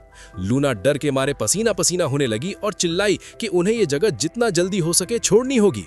ड्रैगन जमीन पर उतरता है, मैमथ को अपने नीचे बिना किसी इशू के कुचलते हुए। ओलिवर शॉक हो गया और सोचने लगा, भला ब्लैक ड्रैगन अपनी जगह से बाहर क्यों आ रहा है, और ऐसा नहीं होना चाहिए था, लेकिन वो फिर भी जाने से मना करता है, ये क्लेम करते हुए कि उन्होंने उसे एक बार हराया है और वो फिर से ऐसा करेंगे। डेरेक तुरंत उसके फायरबॉल अटैक को ब्लॉक करने की पोजीशन में आ जाता है, लेकिन उसकी हैरानी के लिए वो पहले जितना स्ट्रांग नहीं है और तुरंत पीछे उड़ जाता है। और एन अपना फायरबॉल यूज करने की कोशिश करती है, लेकिन एक चट्टान के पीछे छुपने के बाद भी वो ब्लास्ट हो जाती है और बेहोश हो जाती है। लूना तुरंत ओलिवर से कहती है कि उन्हें बच निकलना होगा, लेकिन ओलिवर बस फिली से उसे बफ करने को कहता है और फिर ड्रैगन के फायरबॉल के खिलाफ अपने अटैक को चार्ज करता है और एक साथ अटैक करता है। बड़ी मुश्किल से अपना बचाव कर पाता है। जैसे ही शॉकवेव उसे पीछे ढकेलती है, वो घुटनों के बल गिर जाता है, कंफ्यूज्ड और डेज्ड, बिना ये जाने के क्या करना है। लेकिन लूना जल्दी से उसे उठाती है और कहती है कि उन्हें एक इमरजेंसी टेलीपोर्ट क्रिस्टल यूज करना होगा, वरना वो मर जाएंगे। यहाँ फिली क्लेम करती है कि इमरजेंसी टेलीपोर्ट उन्हें सीधा एक लोअर रैंक्ड बॉस रूम में भेज देगा और उन्हें उससे लड़ना पड़ेगा, लेकिन लूना कहती है कि उनके पास और कोई ऑप्शन नहीं है। ओलिवर मान जाता है और अपनी बाकी टीम को पकड़ता है और बच निकलने के लिए पोर्टल खोलता है। लेकिन इससे पहले कि वो उसके अंदर कदम रखते, ड्रैगन एक अटैक के साथ डाइव करता है, उन्हें पीछे ढकेलता है और उनके डर के लिए गायब होने से पहले पोर्टल में एंटर कर जाता है। डेरेक को पहले लगा कि ये सबसे सही हुआ, लेकिन लूना उन्हें बताती है कि ये सबसे बुरी चीज थी जो हो सकती थी और अब कोई लो रैंक एडवेंचरर पार्टी ड्रैगन के हाथों मारी जाएगी। वो क्लेम करती है कि उन्हें गिल्ड वापस जाना चाहिए और उनसे डंजन में किसी को भी फोर्स टेलीपोर्ट करने के लिए कहना चाहिए। ओलिवर मान जाता है और वो बाहर की तरफ भागने लगते हैं और तभी लूना उन्हें बताती है कि उन्हें इतनी कमजोरी इसलिए फील हो रही थी क्योंकि ऑरहन ने कुछ ओरिजिनल स्पेल्स बनाए थे जिसने उसके किसी भी मैजिक अटैक की स्ट्रेंथ को 50 गुना बढ़ा दिया था। फिली शॉक हो जाती है क्योंकि सेल्मा भी सिर्फ 10 गुना तक ही बढ़ा सकती थी, लेकिन लूना उन्हें बताती है कि यही सच है और इसी वजह से उन्हें लगता था कि वो बहुत स्ट्रांग थे। असलियत में वो सिर्फ तभी स्ट्रांग हैं जब वो ऑरहन के साथ होते हैं, वरना वो कुछ नहीं, बस एक मीडियोकर ग्रुप ऑफ एडवेंचरर्स हैं। ओलिवर हालांकि ये मानने से मना कर देता है और ऑरहन के बिना ड्रैगन को मारने की कसम खाता है। जब वो सब गिल्ड हाउस की तरफ भागते हैं, ये उम्मीद करते हुए कि ड्रैगन ने अभी तक किसी की जान ना ली हो। वापस 58 फ्लोर पर ऑरहन अपनी पार्टी से कहता है कि एक बार जब वो 51st फ्लोर पर पहुंच जाएंगे, उनका गोल पूरा हो जाएगा और वो टेलीपोर्टेशन क्रिस्टल की मदद से दिन भर के लिए वापस लौट जाएंगे। उसके पार्टी के सभी मेंबर्स सहमत होते हुए सर हिलाते हैं, लेकिन ऑरहन के पेट में इसे लेकर एक अजीब सी बुरी फीलिंग आती है। वो अपने आसपास देखता है, लेकिन उसे कुछ भी गलत नहीं लगता। वो फिर ऊपर काले आसमान की तरफ देखता है जहां बादलों ने सूरज को पूरी तरह ढक लिया था और सोचता है उसे ये फीलिंग क्यों आ रही है। अभी सब कुछ ठीक लग रहा है और जल्द ही वो फ्लोर बॉस से लड़ेंगे, जो किसी भी गाइड के लिए कोई बड़ी बात नहीं होगी, और फिर वो सब दिन खत्म करके वापस घर जा सकते हैं अपने मिशन की एक कंप्लीट सक्सेस के साथ। तो उसे ये अजीब फीलिंग क्यों आ रही है जो उससे वॉर्न कर रही है कि कुछ बहुत गलत हो गया है और उन्हें अभी यहाँ से निकलना चाहिए। कैरल की आवाज़ उसके ख्यालों को तोड़ती है जब वो ओरहुन से पूछती है उन्हें इस बार किस तरह के मॉन्स्टर्स से लड़ने की उम्मीद करनी चाहिए। ओरहुन उसकी आंखों में एक्साइटमेंट नोटिस करता है और उससे कहता है कि वो एक टैंक है जिसका मेन काम अपने बाकी टीममेट्स को प्रोटेक्ट करना है। वो बस दुश्मनों की तरफ नहीं भाग सकती, ये उम्मीद करते हुए कि वो अकेले ही सबको मार देगी। कैरल हालांकि सहमत नहीं लगती और जवाब देती है कि अगर वो अकेले ही सब दुश्मनों से निपट सकती है तो वो टेक्निकली अपनी टीममेट्स का काम आसान कर रही है और वो किसी भी तरह के डेंजर में नहीं होंगे। इसके अलावा उसका मानना है कि एक टैंक का काम फ्रंट लाइंस पर रहना है और वही वो हर बार करती है, और वो तुरंत और ज़्यादा एडवाइस मांगने लगती है कि वो और बेहतर कैसे लड़ सकती है। ओरहुन थकान की एक सांस लेता है और उससे कहता है कि उसे टीम की तरह काम करना सीखना चाहिए, बजाय इसके कि वो सब कुछ अकेले करने की कोशिश करे, क्योंकि जितनी जल्दी वो ये सब सीखना शुरू करेगी उसके फ्यूचर के लिए उतना ही बेहतर होगा जब आगे बढ़ने का अकेला रास्ता अपने टीममेट्स पर रिलाई करना होगा। कैरल को ये सुनने में सच में अच्छा नहीं लगता और वो सोचती है कि ये बोरिंग है, लेकिन लोगन उससे कहता है कि ध्यान दो और ऐसी अमेजिंग एडवाइस मिलने के लिए शुक्रगुजार रहो। वो क्लेम करता है कि यहाँ तक कि महान एडवेंचरर एल्बर्ट ने भी कहा था कि टीम वर्क ही ड्रीम वर्क है। ओरहुन अपना ध्यान उस छोटे ब्लॉन्डी की तरफ करता है और पूछता है कि क्या वो नाइट रैबिट क्लैन के एल्बर्ट की बात कर रहा है। लोगन ये जानकर एक्साइटेड हो जाता है कि कोई और भी पढ़ता है। डंजन में हर वक्त एक बारबेरियन की तरह एक्ट करने के बजाय ओरहुन क्लेम करता है कि उसे लगता है शायद हर कोई ग्रेट एल्बर्ट के बारे में जानता है, क्योंकि वो नाइट स्काई रैबिट्स का अनडिस्प्यूटेड सबसे स्ट्रॉन्ग मेंबर था और ये माना जाता है कि पिछले साल 92nd फ्लोर पर ब्लैक ड्रैगन से लड़ते हुए उसकी मौत हो गई थी। लोगन क्लेम करता है कि अपनी मौत में भी एल्बर्ट एक लेजेंड बन गया जिसे हमेशा हमेशा के लिए याद रखा जाएगा। कैरल हालांकि थोड़ी सौंबर हो जाती है और धीरे से क्लेम करती है कि एल्बर्ट अपने एक साथी को बचाने की कोशिश में मारा गया, भले ही वो काम एक टैंक का था। उसका मूड खराब हो जाता है जब वो आगे कहती है कि वो जानता था कि उसकी मौत का मतलब उसके परिवार के चेहरों से मुस्कान का गायब होना होगा, लेकिन उसने सच में परवाह नहीं की।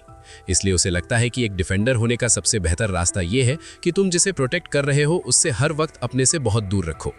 वो ये कहकर बात खत्म करती है कि अगर वो फ्रंट लाइन पर अकेले लड़ती है जबकि उसकी टीम पीछे रहती है तो वो किसी डेंजर में नहीं होंगे और अगर हालात बिगड़ते हैं तो वो भाग पाएंगे। ऑरहुन कैरल के चेहरे पर दर्द नोटिस करता है और डिसाइड करता है कि ये उसके पे ग्रेड से ऊपर है और एक आउटसाइडर होने के नाते उसे शायद ज़्यादा प्राय नहीं करना चाहिए। वो मूड को थोड़ा उठाने का फैसला करता है और कैरल से कहता है कि वो आज दुश्मनों से निपटने के लिए उस पर भरोसा करेगा और तुरंत उसका चेहरा पहले की तरह खिल जाता है जब वो उससे कहती है कि ये उस पर छोड़ दे। सोफिया, जो अटेंशन सीकर है, तुरंत सबकी नज़र वापस अपनी तरफ करने का फैसला करती है जब वो एक पिक मी बनने की कोशिश करती है और ऑरहुन से पूछती है कि उसमें ऐसी क्या चीज़ें हैं जिनकी कमी है और वो एक टीममेट और एक मेज के रूप में कैसे बेहतर हो सकती है। ये सुनकर लोगन भी बीच में बोलता है, ये क्लेम करते हुए कि वो भी जानना चाहता है कि वो खुद को कैसे बेहतर बना सकता है। ऑरहुन उन सबसे शांत होने को कहता है और 36th फ्लोर की तरफ आगे बढ़ता है जहां न्यूबीज वार्म अप करना शुरू करते हैं। सेल्मा ऑरहुन को बुलाती है, ये क्लेम करते हुए कि आज उनका आखिरी दिन होगा और अब तक का सबसे ज्यादा चैलेंजिंग, इसलिए उन्हें ये श्योर करना होगा कि कुछ भी गलत ना हो और एक्सपीडिशन को कामयाबी के साथ पूरा करें।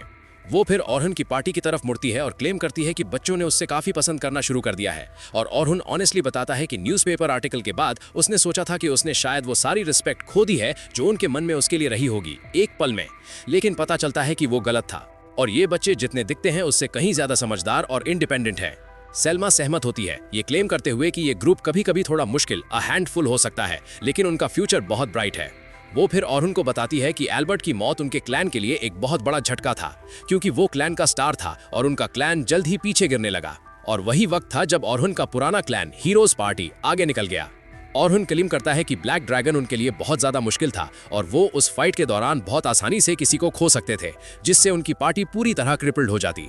सेल्मा क्लेम करती है कि एल्बर्ट ने जो जगह छोड़ी है वो अभी भी खाली है और वो अब तक उसे भर नहीं पाए हैं और आखिर में वो सीधा ऑरहुन से पूछती है कि क्या वो उनकी पार्टी ज्वाइन करना चाहेगा। ऑरहुन उससे कहता है कि वो ऑनर्ड है लेकिन जवाब देता है कि एक पार्टी को 2 एन्चांटर्स की कोई जरूरत नहीं है, खासकर तब जब उनमें से एक एन्चांटर कॉन्टिनेंट का सबसे बेस्ट सॉर्सरर हो। सेल्मा ब्लश करती है लेकिन जवाब देती है कि उसका मतलब एन्चांटर के रूप में नहीं बल्कि एक सोर्ड्समैन के रूप में था। ये उसे हैरान कर देता है लेकिन सेल्मा उससे कहती है कि वो आज उसे ऑब्जर्व करेगी और देखेगी कि उसके पास एक सोर्ड्समैन के रूप में किस तरह की स्किल्स हैं। जल्द ही वो सब अपने अपने ग्रुप्स में स्प्लिट हो जाते हैं और ऑरहुन उन 3 न्यूबीज के साथ अकेला रह जाता है जिन्हें उसे मॉनिटर करना है। कैरल पूछती है कि वो इतना ज्यादा स्प्लिट क्यों हो रहे हैं क्योंकि उसे इन गुफाओं की भूल भुलैया लैबिरिंथ में खोने का आइडिया बिल्कुल पसंद नहीं है। ऑरहुन हंसता है, ये क्लेम करते हुए कि ये उनके लिए एक अच्छी एक्सरसाइज है क्योंकि बहुत बार एक पार्टी को स्प्लिट होना पड़ता है ताकि वो एक ही वक्त में कई रास्तों को चेक कर सकें और वो रास्ता ढूंढ सकें जो बॉस रूम तक जाता हो। इसलिए बहुत सारे मेंबर्स वाले क्लैन्स जैसे नाइट स्काई रैबिट्स हमेशा एडवांटेज में होते हैं क्योंकि वो पूरी केव सिस्टम को बहुत जल्दी चेक कर सकते हैं। लोगन क्लेम करता है कि ऑरहुन सबसे डीपेस्ट फ्लोर तक गया है जो किसी ने भी देखा है, तो उन्हें यहाँ कोई प्रॉब्लम्स फेस नहीं करनी चाहिए, जबकि सलमा और कैरल उसे घेर लेती हैं ये पूछते हुए कि डंजन डीपर लेवल्स पर कैसा दिखता है और वहाँ किस तरह के मॉन्स्टर्स देखे जा सकते हैं। ऑरहुन जवाब देता है कि डीप फ्लोर्स लेवल 72 के आसपास शुरू होते हैं और इकोसिस्टम बदल जाता है और एक रगेड बर्फीली पहाड़ी बन जाता है जहाँ अक्सर ब्लेजर्ड और स्नो स्टॉर्म्स आते हैं और आइस लेजर्स अंधेरे में छुपी रहती हैं तुम्हारे सोने का इंतजार करते हुए। उसके साथ ऑरहुन उनसे कहता है कि वो काम पर फोकस करें क्योंकि वो नहीं चाहता कि वो इस पॉइंट पर डर जाएं और वो डंजन में और गहराई में बढ़ते हैं। पूरी केव खाली लग रही है जिससे ये काफी ईयरी फील होती है और लोगन क्लेम करता है कि उन्होंने इस फ्लोर पर अभी तक एक भी मॉन्स्टर नहीं देखा है। वो ऑरहुन की तरफ मुड़ता है और पूछता है कि क्या 40th फ्लोर आमतौर पर ऐसा ही होता है। ऑरहुन अपना सर हिलाता है जबकि उसके पेट में अजीब सी बेचैनी बढ़ती है और वो सोचता है कि क्या उसकी गट फीलिंग सही थी और आज डंजन के साथ सच में कुछ बहुत गलत है। कैरल हल्ला मचाना शुरू करती है कि वो अभी कुछ मॉन्स्टर्स से लड़ना चाहती है। तभी एक चट्टान के पीछे से एक ब्लू गॉब्लिन निकलता है। कैरल आखिरकार एक मॉन्स्टर देखकर बहुत खुश हो जाती है और बिना किसी दूसरे ख्याल के तुरंत उसकी तरफ भागती है। ऑरहुन कैरल को रोकने की कोशिश करता है लेकिन वो काफी आगे निकल गई थी, तो वो तुरंत अपना एजिलिटी डाउन डीबफ यूज करता है गॉब्लिन की स्पीड कम करने के लिए, जो कैरल को उससे एक ही क्विक अटैक में मारने में मदद करता है। वो सेलिब्रेट करना शुरू करती है लेकिन ऑरहुन उससे कहता है कि दुश्मनों पर बिना सोचे समझे मत भागो। वो क्लेम करता है कि ब्लू गॉब्लिन सच में तेज और स्ट्रांग होते हैं और वो खतरे में हो सकती थी, जिससे लोगन और सोफिया दोनों आउट ऑफ पोजीशन हो जाते और वो भी खतरे में पड़ जाते। कैरल अपनी गलती समझ जाती है तो उसे थोड़ा रिलैक्स करने के लिए ऑरहुन उसे एक्टिव डिफेंस का एक स्टाइल सिखाने का फैसला करता है और समझाता है कि उसे दुश्मन की मूवमेंट्स पर फोकस करने और सही वक्त पर अटैक करने की जरूरत है, जो उनके अपना अटैक शुरू करने से ठीक पहले होगा। ये उनके अटैक को होने से ही रोक देगा और उसकी बाकी पार्टी को एक इनक्रेडिबल एडवांटेज देगा। कैरल ये सब सुनती है, लेकिन जल्द ही लोगन उससे एक तरफ हटा देता है और वो भी कुछ गाइडेंस मांगता है। वो उनसे पीछे मुड़ने को कहता है क्योंकि 2 वुल्फ मॉन्स्टर्स पीछे से उनकी तरफ भाग रहे हैं। इससे पहले कि वो पास भी आ पाते, एक मैजिकल ट्रैप एक्टिवेट होता है और उनके शरीर में स्पाइक्स घुसा देता है। और उन लोगन से कहता है कि उसे ट्रैप स्पेल से शुरुआत करनी चाहिए, जिससे उसकी टीम अपने सामने वाले दुश्मन पर फोकस कर सकेगी, बजाय इसके कि वो इस बात से परेशान हो कि पीछे से उन पर क्या अटैक कर सकता है। लोगन हर एक बात उत्साह के साथ सुनता है और अपने मन में सोचता है कि वो हर तरह से ओरहुन की तरह ही एक मेज बनना चाहता है। ओरहान फिर सोफिया की तरफ मुड़ता है और उससे कहता है कि उसे एक साथ 2 मैजिक स्पेल्स यूज करना सीखना चाहिए। वो जवाब देती है कि ये कॉम्प्लिकेटेड लग रहा है, लेकिन ओरहान प्रॉमिस करता है कि ये उतना मुश्किल नहीं है जितना लगता है और थोड़ी सी प्रैक्टिस के साथ कोई भी एक साथ 2 मैजिकल स्पेल्स यूज कर सकता है। वो क्लेम करता है कि एडवांस लेवल कास्टर्स एक साथ 1 दर्जन मैजिक स्पेल्स तक यूज कर सकते हैं। सोफिया ये सुनकर शॉक हो जाती है और पूछती है क्यों वो बस उस मैजिक के स्ट्रॉन्गर वर्जन्स यूज करना नहीं सीख सकती जो वो यूज करती है। और ओरहान समझाता है कि स्ट्रॉन्गर मैजिक अटैक्स यूज करने के लिए उन्हें प्रोसेस करने और तैयार करने में वक्त लगता है, जिससे काफी डाउन टाइम हो जाता है, जिस दौरान वो पूरी तरह वल्नरेबल होते हैं और सच में कुछ नहीं कर सकते। अगर वो मल्टीपल स्पेल्स यूज करना सीख लेती है तो वो अपने पहले स्पेल के फायर होने से पहले ही प्रीएम्प्टिवली एक दूसरा स्पेल तैयार कर सकती है। इस तरह उसका डाउन टाइम लगभग 0 हो जाएगा और उसे अपनी फाइट्स के दौरान किसी वल्नरेबिलिटी का सामना नहीं करना पड़ेगा। इसके साथ वो आखिरकार बॉस रूम तक पहुंचने में कामयाब हो गए, जहां गाइड्स एक साथ आते हैं और न्यूबी से पीछे खड़े रहने और देखने को कहते हैं जबकि वो बॉस से निपटते हैं। ओरहुन बाकियों के साथ बॉस रूम में एंटर करता है और उनसे अटैक्स पर फोकस करने को कहता है, क्योंकि वो जितना हो सके उन्हें सपोर्ट करने की कोशिश करेगा। इसके साथ लड़ाई शुरू होती है और ओरहुन तुरंत ऑफेंसिव पर चला जाता है, क्योंकि वो अटैक करने के लिए परफेक्ट मोमेंट पकड़ता है और मॉन्स्टर के पैरों पर वार करता है ठीक जब वो अटैक करने वाला था, जिससे मॉन्स्टर पीछे हटने और अपना बैलेंस वापस पाने से पहले ही लड़खड़ा जाता है। हालांकि ओरहुन ने पहले ही पीछे एक ट्रैप लगा रखा था जो बॉस के पीछे एक दीवार बना देता है और उसे डॉज करने से रोकता है। सेल्मा तुरंत मल्टीकास्ट मैजिक यूज करती है, एक साथ 5 मैजिक सर्कल्स बनाती है और अटैक करती है, जबकि टैंक अटैक को ब्लॉक करता है और दूसरा स्वॉर्ड्समैन अपनी तलवार के एक ही वार से लड़ाई खत्म कर देता है। न्यूबीज हैरानी में देखते रह गए क्योंकि लड़ाई एक पल में खत्म हो गई थी। लोगन को यकीन नहीं हो रहा था कि ये अटैकर्स कितनी प्रिसीजन के साथ लड़ते हैं, क्योंकि उनका एक भी कदम बेकार नहीं था और सब कुछ पिक्चर परफेक्ट था। इसके साथ एक्सपीडिशन आगे बढ़ती है, एक के बाद एक लेवल क्लियर करते हुए, और आखिर में फ्लोर नंबर 50 तक पहुंच जाती है, बॉस रूम। बॉस एक जायंट क्रैब निकलता है जिसका शेल लगभग इंडिस्ट्रक्टिबल था। सेल्मा ओरहुन से कहती है कि वो उनमें सबसे स्ट्रांग है और अगर वो क्रैब के बड़े पंजे क्लॉ को काट सके तो बाकी लोग उससे निपट लेंगे और वो सब दावत के लिए वापस घर जा सकते हैं। ओरहुन मुस्कुराता है और अपनी तलवार निकालता है, पूरे कॉन्फिडेंस के साथ उस विशाल मॉन्स्टर की तरफ बढ़ते हुए, जबकि टैंक उसे केयरफुल रहने को कहता है क्योंकि क्रैब का शेल बहुत ज्यादा हार्ड और तोड़ने में बहुत मुश्किल माना जाता है।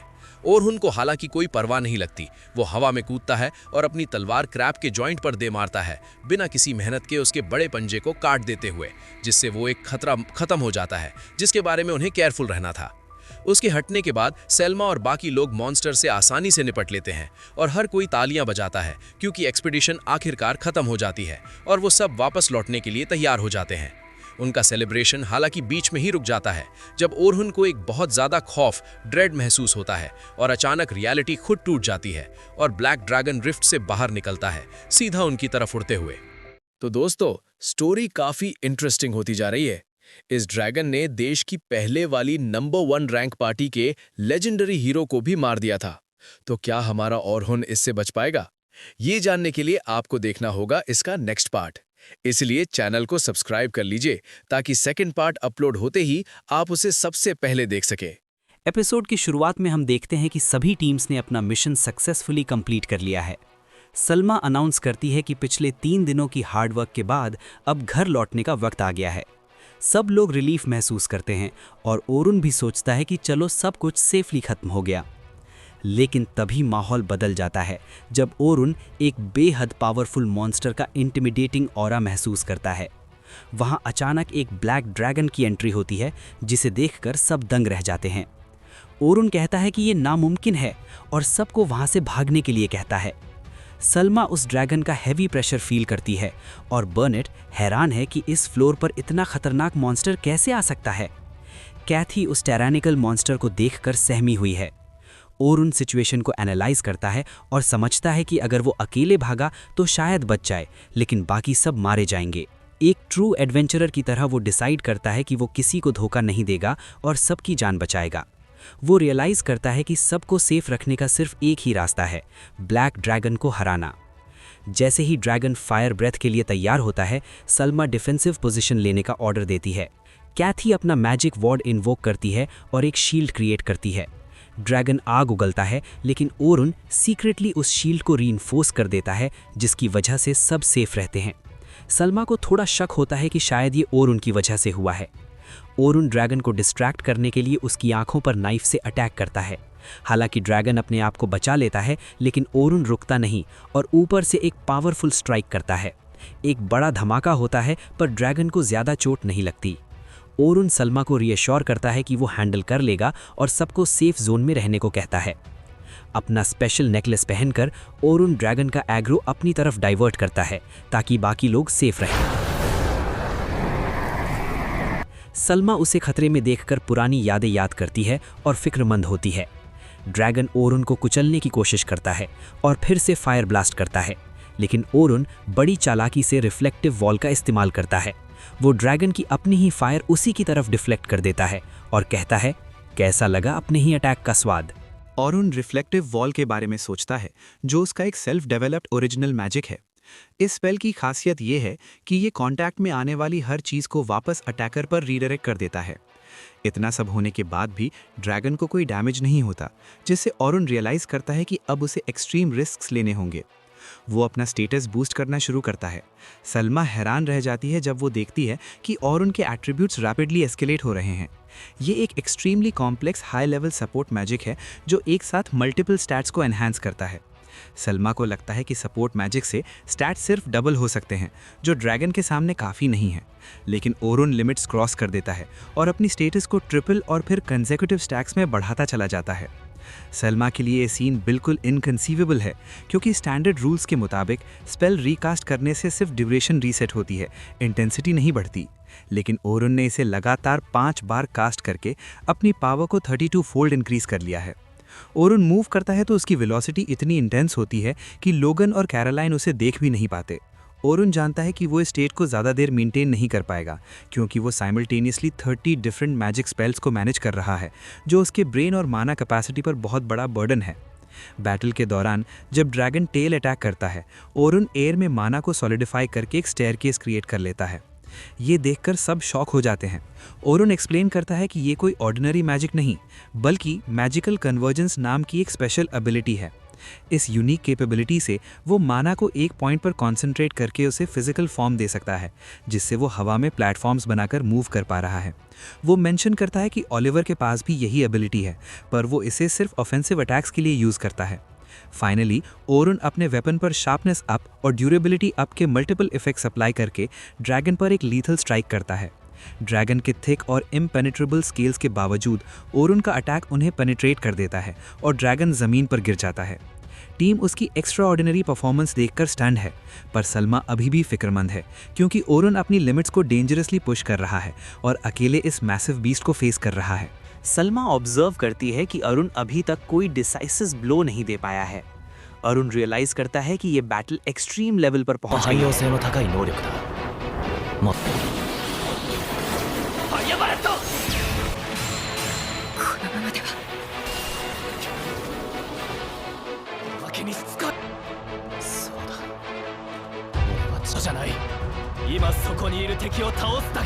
वो अपनी पुरानी हीरोज पार्टी के मेंबर्स को याद करता है। डेरिक और लूना जो डिफेंसिव लाइन संभालते थे, अली जो मॉन्स्टर को अपने मैजिक से बाइंड करता था, और ओलिवर जिसका डिवाइन फ्लैश उनका अल्टीमेट वेपन था।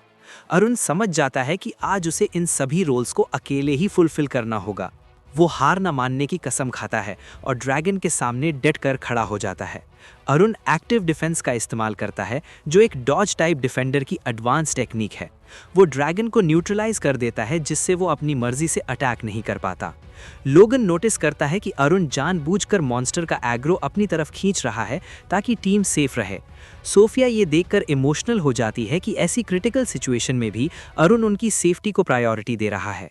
अरुण अब पैरेलल कंस्ट्रक्शन एग्जीक्यूट करता है, जिससे वो एक साथ मल्टीपल स्पेल्स कास्ट करने लगता है। सलमा और लोगन हैरान हैं क्योंकि ये वही लेवल है जो सिर्फ वो एडवेंचरर्स दिखाते हैं जो ग्रेट डेप्थ्स को एक्सप्लोर कर चुके हैं। अरुण अपना एक और self developed magic race and repeat activate करता है। ये एक सोफिस्टिकेटेड ट्रैप स्पेल है जो सराउंडिंग मैना को एब्जॉर्ब करके पिछले अटैक्स की इंटेंसिटी को और ज़्यादा एम्पलीफाई कर देता है। लोगन के मुताबिक बैटलफील्ड को अपने एडवांटेज के लिए मैनिपुलेट करना एक एक्सपर्ट स्ट्रैटेजिस्ट की निशानी है। अरुण एडमिट करता है कि ब्लैक ड्रैगन बेहद रेजिलिएंट है। वो अपनी स्वॉर्ड पर मैजिकल कन्वर्जेंस अप्लाई करता है। वो कहता है कि भले ही उसका मैजिक ओलिवर की तरह गोल्डन और डिवाइन ना हो, लेकिन उसकी ये डीप ब्लैक स्वॉर्ड उतनी ही लीथल है। अरुण का गोल एक ऐसा वर्सटाइल स्वॉर्ड्समैन बनना है जो पार्टी के हर रोल को हैंडल कर सके। वो डिवाइन फ्लैश इम्पैक्ट के साथ एक कैटास्ट्रोफिक अटैक लॉन्च करता है। एक मैसिव ब्लास्ट होता है और ड्रैगन को इतना ज़्यादा डैमेज पहुंचता है कि उसे अपनी जान बचाने के लिए अपनी टेल सैक्रिफाइस करनी पड़ती है। अरुण हैरान है कि इतने लीथल अटैक्स के बाद भी ब्लैक ड्रैगन अभी भी डटा हुआ है। वो कहता है कि एक डीप फ्लोर बॉस से यही रेजिलियंस एक्सपेक्टेड थी, लेकिन उसके पास भी इस जंग को जीतने का एक बड़ा मकसद है। दोनों के बीच एक fierce head to head encounter शुरू होता है जहां कोई भी पीछे हटने को तैयार नहीं है। अरुण अनाउंस करता है कि असली मुकाबला अब शुरू हुआ है। इसी बीच अरुण के स्टेटस बफ्स एक्सपायर होने लगते हैं। सलमा उसे सपोर्ट मैजिक देने की कोशिश करती है, लेकिन अरुण उसे पोलाइटली मना कर देता है। वो एक्सप्लेन करता है कि एक्सटर्नल बफ्स उसकी करंट कॉम्बैट रिदम को डिस्टर्ब कर सकते हैं, इसीलिए वो टीम को सिर्फ अपनी सेफ्टी पर फोकस करने को कहता है। सलमा रियलाइज करती है कि अरुण अब एक ऐसे लेवल पर फाइट कर रहा है जहां उसका इंटरफेरेंस शायद काम ना आए। अरुण स्टेटस शूट का इस्तेमाल करके हवा में मूव करता है और ड्रैगन पर थंडर शॉक से अटैक करता है। ड्रैगन जमीन पर गिर तो जाता है, लेकिन वो अभी भी न्यूट्रलाइज नहीं हुआ है। कैरोलिन और लोगन को लगता है कि शायद ये काफ़ी नहीं था। इसी पॉइंट पर अरुण की स्वॉर्ड बैटल का एक्सट्रीम प्रेशर नहीं झेल पाती और शैटर्ड हो जाती है। अरुण समझ जाता है कि अब दोनों अपनी आखिरी सांसों पर हैं और ये उनका फाइनल मूव होगा। वो अपनी अल्टीमेट टेक्निक डिस्ट्रक्शन एक्टिवेट करता है। इस स्पेल से निकलने वाला माना प्रेशर इतना इंटेंस होता है कि सलमा और बाकी लोग दंग रह जाते हैं। ये मैजिक उसके मैसिव माना को एक कोलोसल ब्लैक स्वॉर्ड में ट्रांसफॉर्म कर देता है। अरुण एक्सप्लेन करता है कि ये स्वॉर्ड बिना किसी एडिशनल इम्पैक्ट के भी नॉर्मल वेपन से कहीं ज़्यादा पावरफुल है। ड्रैगन आखिरी बार अटैक करने की कोशिश करता है, लेकिन अरुण मल्टीपल रिफ्लेक्टिव वॉल्स को स्ट्रेटेजिकली यूज करते हुए ड्रैगन के अटैक्स को न्यूट्रलाइज करता है। वो हवा में प्लेटफॉर्म्स बनाकर तेजी से नीचे आता है और एक डिसाइसिव स्ट्राइक के साथ ब्लैक ड्रैगन को पूरी तरह एलिमिनेट कर देता है। इस स्पेक्टैकुलर विक्ट्री के साथ ये एपिसोड यहीं खत्म होता है। एपिसोड की शुरुआत में हम देखते हैं कि हीरो पार्टी डंजन के एंट्रेंस के करीब पहुंचती है, पर वहां का मंजर देखकर सब दंग रह जाते हैं। अचानक वहां एक अनप्रेडिक्टेड मास टेलीपोर्टेशन ट्रिगर होता है, जिससे पूरे एरिया में अफरा तफरी मच जाती है। कई एडवेंचरर्स इंतहाई घबराहट में चिल्लाने लगते हैं कि आखिर ये हो क्या रहा है और उन्हें बिना किसी वार्निंग के डंजन के इतने दूर क्यों टेलीपोर्ट कर दिया गया। हीरो पार्टी जब थोड़ा आगे बढ़कर सिचुएशन का मुआयना करती है तो उनके सामने एक खौफनाक दृश्य होता है। वहाँ एक विशाल ब्लैक ड्रैगन जमीन पर पड़ा होता है। इस लीथल मॉन्स्टर को देखते ही हीरो तुरंत अलर्ट मोड में आ जाता है और अपनी तलवार निकाल लेता है, पर लूना उसे तुरंत रोक देती है। लूना को इस एनॉमलस सिचुएशन का एहसास हो जाता है और वो कहती है कि थोड़ा सब्र करो, क्योंकि कुछ तो अजीब है।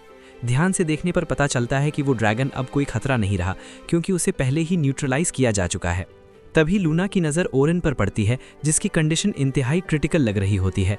वो बुरी तरह वूंड से भरा हुआ और शारीरिक तौर पर टूटा हुआ होता है।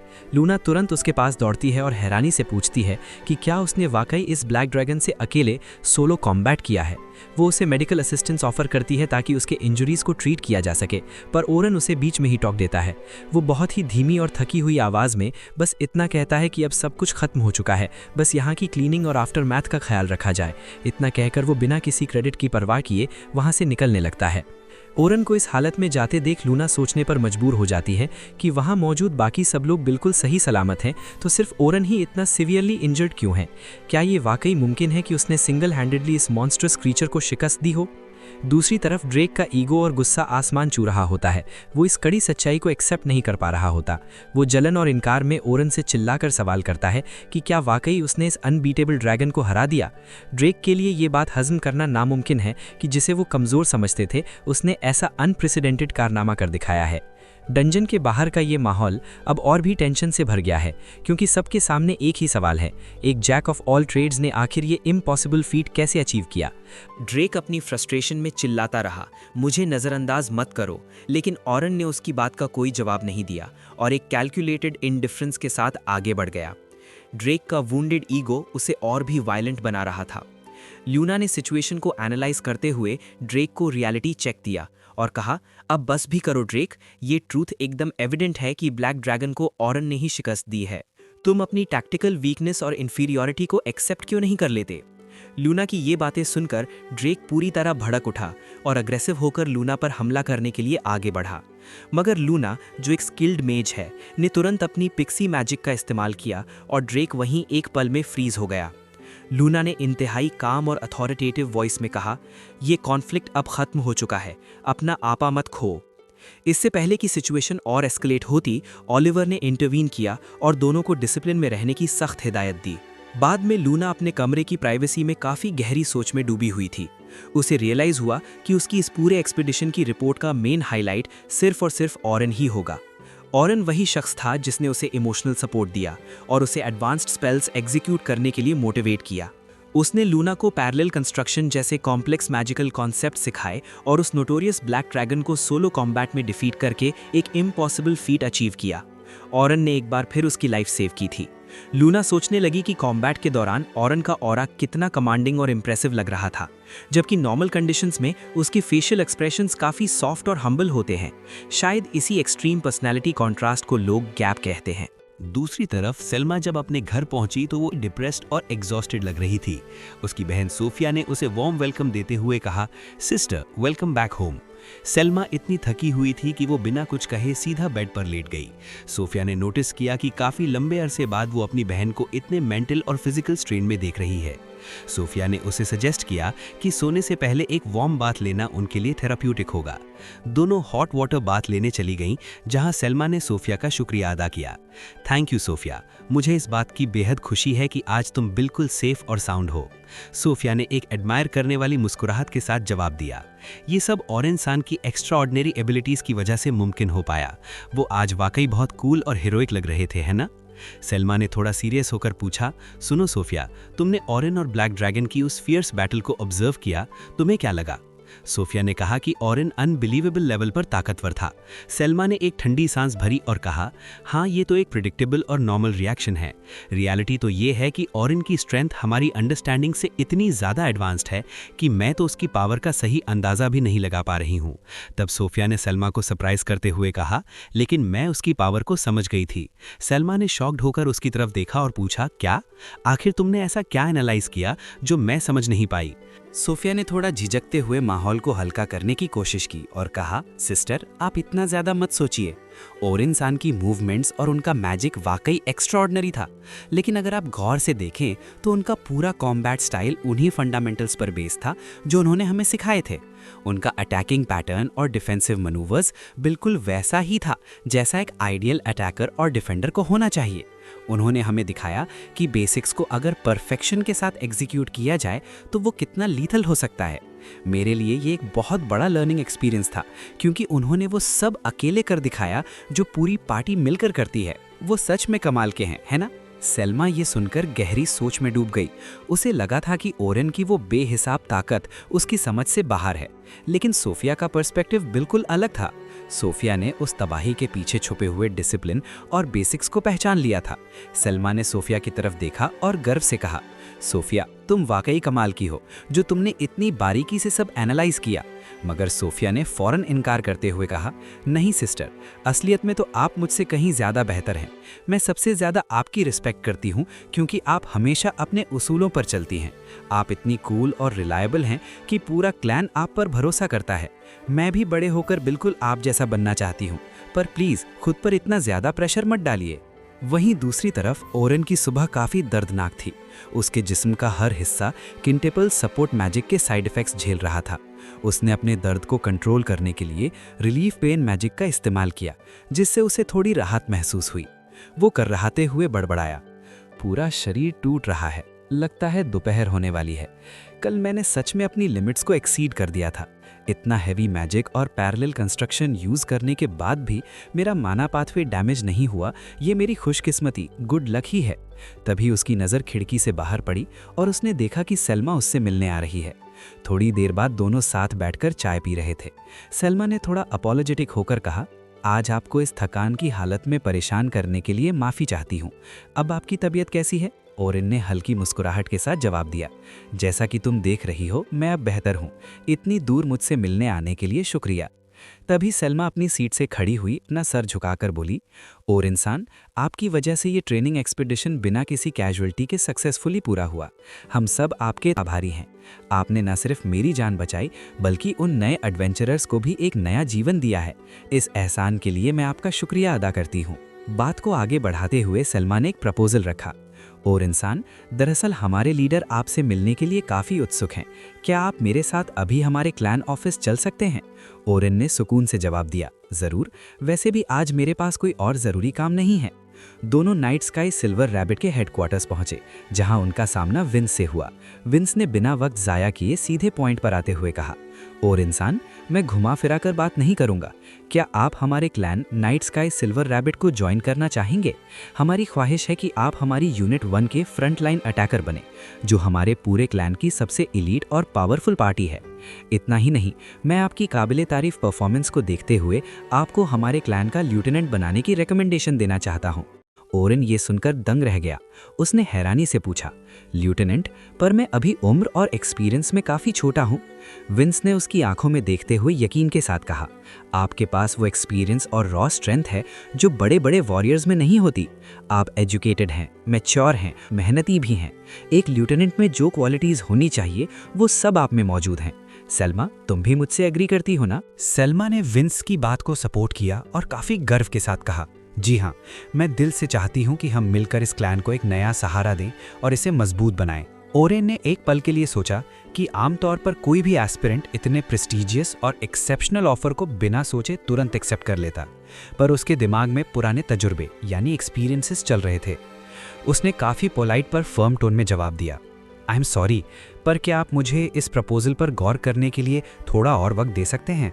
विंस फिर उसकी मैच्योरिटी को देखते हुए बड़े पेशेंस के साथ कहा, बिल्कुल, इसमें कोई जल्दबाजी नहीं है। ओरिन ने इस अंडरस्टैंडिंग के लिए शुक्रिया अदा किया और वहां से निकलने का फैसला किया। विंस ने उसे एक ज़रूरी इन्फो दी, ओरिन, एडवेंचरर गिल्ड के लोग तुमसे अर्जेंटली मिलना चाहते हैं। ओरिन ने सर हिलाते हुए हाँ कहा और गिल्ड की तरफ निकल गया। रास्ते में उसके दिमाग में कई सवाल चल रहे थे।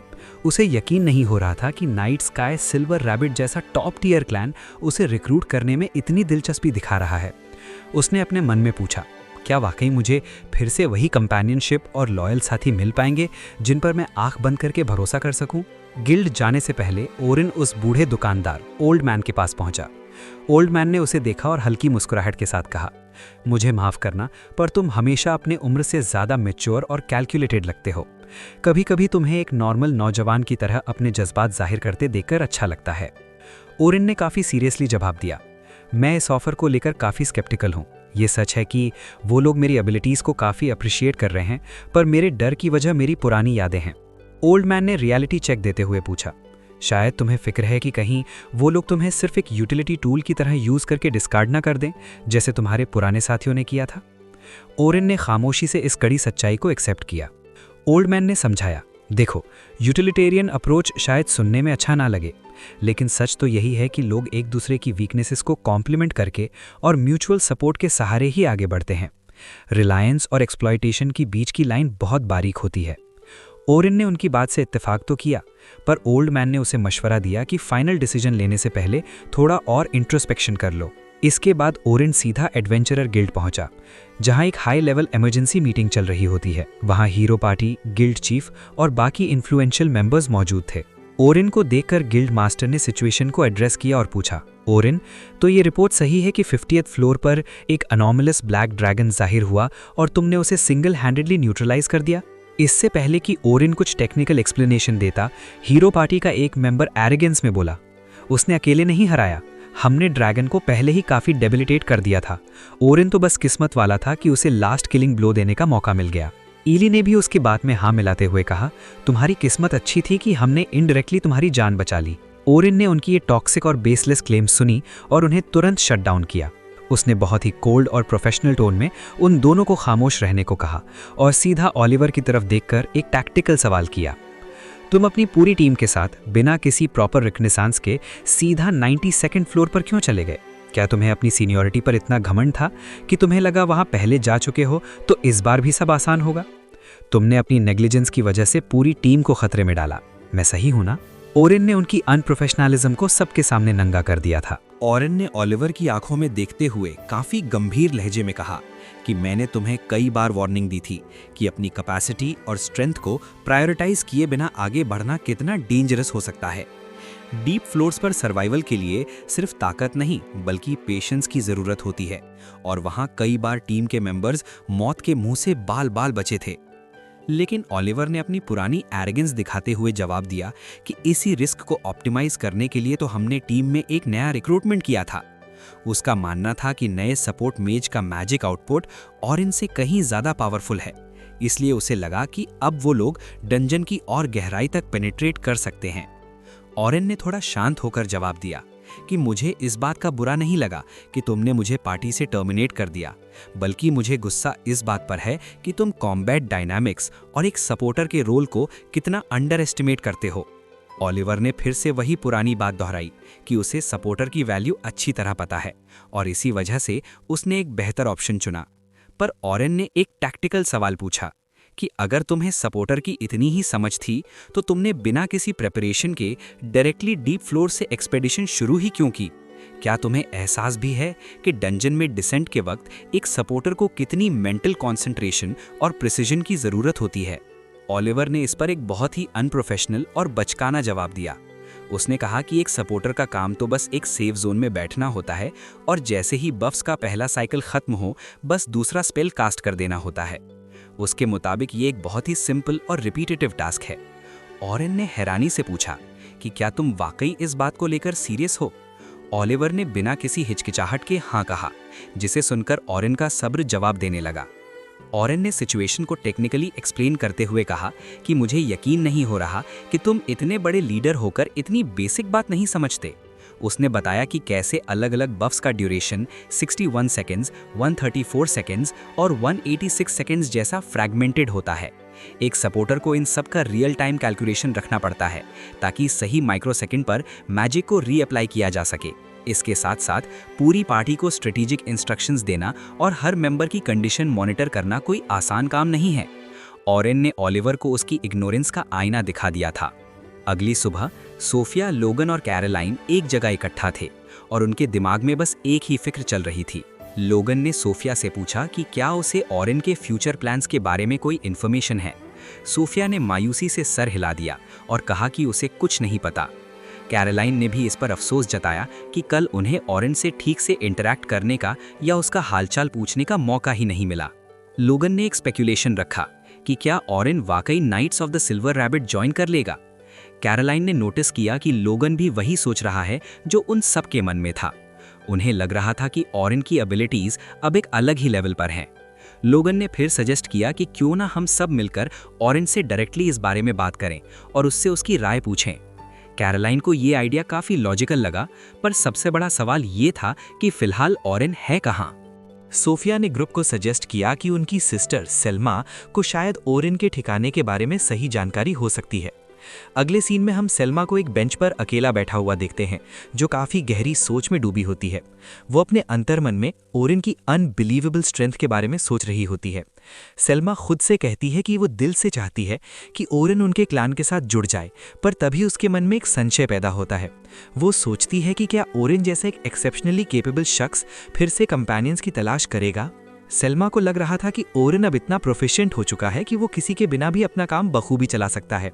उसे डर था कि शायद उसकी अपनी मैजिक स्किल्स ओरेन के लिए रिडंडेंट या फजूल साबित हो सकती हैं। अगर मैं उसके साथ रही तो शायद मेरी प्रेजेंस उसे डिस्ट्रैक्ट कर देगी और उसके फोकस को कमज़ोर करेगी। उसे मेरी हेल्प की ज़रूरत नहीं है क्योंकि वो मुझसे कहीं ज़्यादा पावरफुल हो चुका है। उसे वो पल याद आता है जब उसने ओरेन से कहा था कि वो उसके प्लान्स को सपोर्ट करना चाहती है, पर अब उसे अपनी ही काबिलियत पर शक हो रहा था। तभी वहाँ सोफिया, लोगन और कैरोलाइन पहुँचते हैं। सोफिया अपनी सिस्टर से पूछती है कि आपको पता है कि ओरेन सैन कहाँ रहते हैं या वो अभी कहाँ मिलेंगे। लोगन बड़े डिटर्मिनेशन के साथ कहता है कि वो लोग ओरेन से मिलकर उसे सिल्वर रैबिट ज्वाइन करने के लिए रिक्वेस्ट करेंगे। सेल्मा उनकी ये बात सुनकर थोड़ा हैरान होती है और पूछती है कि क्या तुम लोग वाकई इस बारे में सीरियस हो।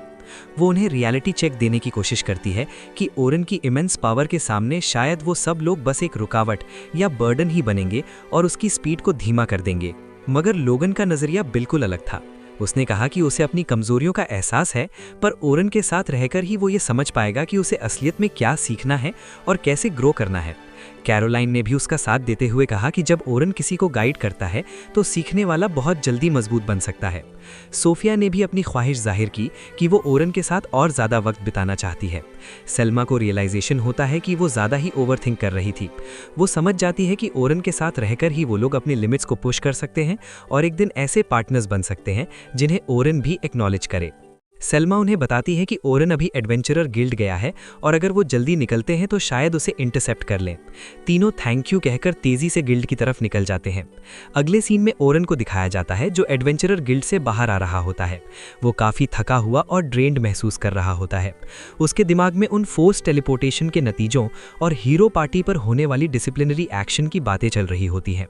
वो सोचता है कि उन लोगों के साथ जो हुआ वो बुरा तो था, पर उनके ही रेकलेस बिहेवियर का नतीजा था। शहर में आगे बढ़ते हुए ओरेन की नज़र अचानक उन तीनों पर पड़ती है।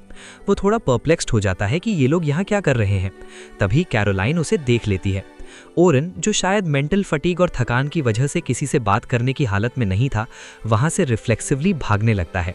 वो तीनों भी बिना वक्त ज़ाया किए उसके पीछे लग जाते हैं। भागते हुए ओरेन महसूस करता है कि कल की बैटल का फिजिकल स्ट्रेन अब उस पर हावी हो रहा है। वो खुद से पूछता है कि आखिर वो भाग क्यों रहा है। तभी पीछे से लोगन की बुलंद आवाज़ आती है, ओरेन, हमें तुमसे बहुत ज़रूरी बात करनी है। तुम कहाँ हो? रुक जाओ। ओरेन का स्टैमिना अब जवाब दे रहा है और उन तीनों का जुनून देखने लायक है। तीनों दोस्तों को अपनी तरफ आता देख ओरेन ने एक क्विक डिसीजन लिया और बिना कोई सिग्नल दिए छत पर चला गया ताकि वो उनकी नज़र से बच सके।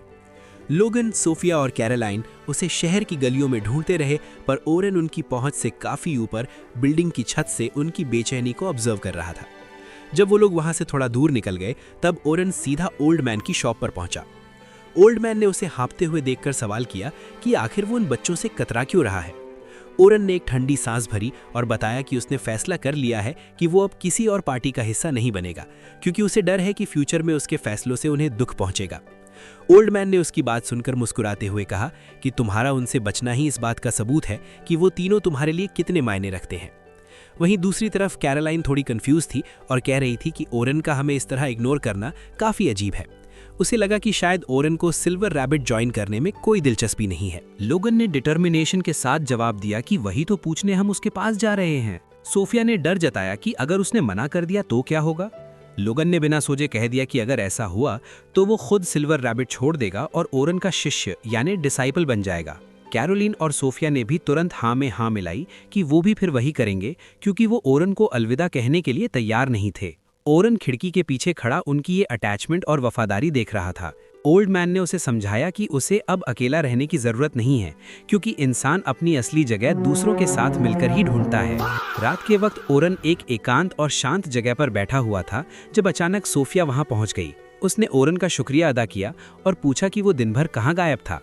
सोफिया ने बताया कि ये जगह उनके क्लैन हेडक्वार्टर्स के पास है और उसकी सबसे फेवरेट स्पॉट है। उसने आसमान में चमकते चांद की तरफ इशारा करते हुए कहा कि जब हर तरफ घना अंधेरा होता है तब भी चांद अपनी रोशनी से रास्ता दिखाता रहता है और उसे देखकर ही उसे आगे बढ़ने की ताकत मिलती है।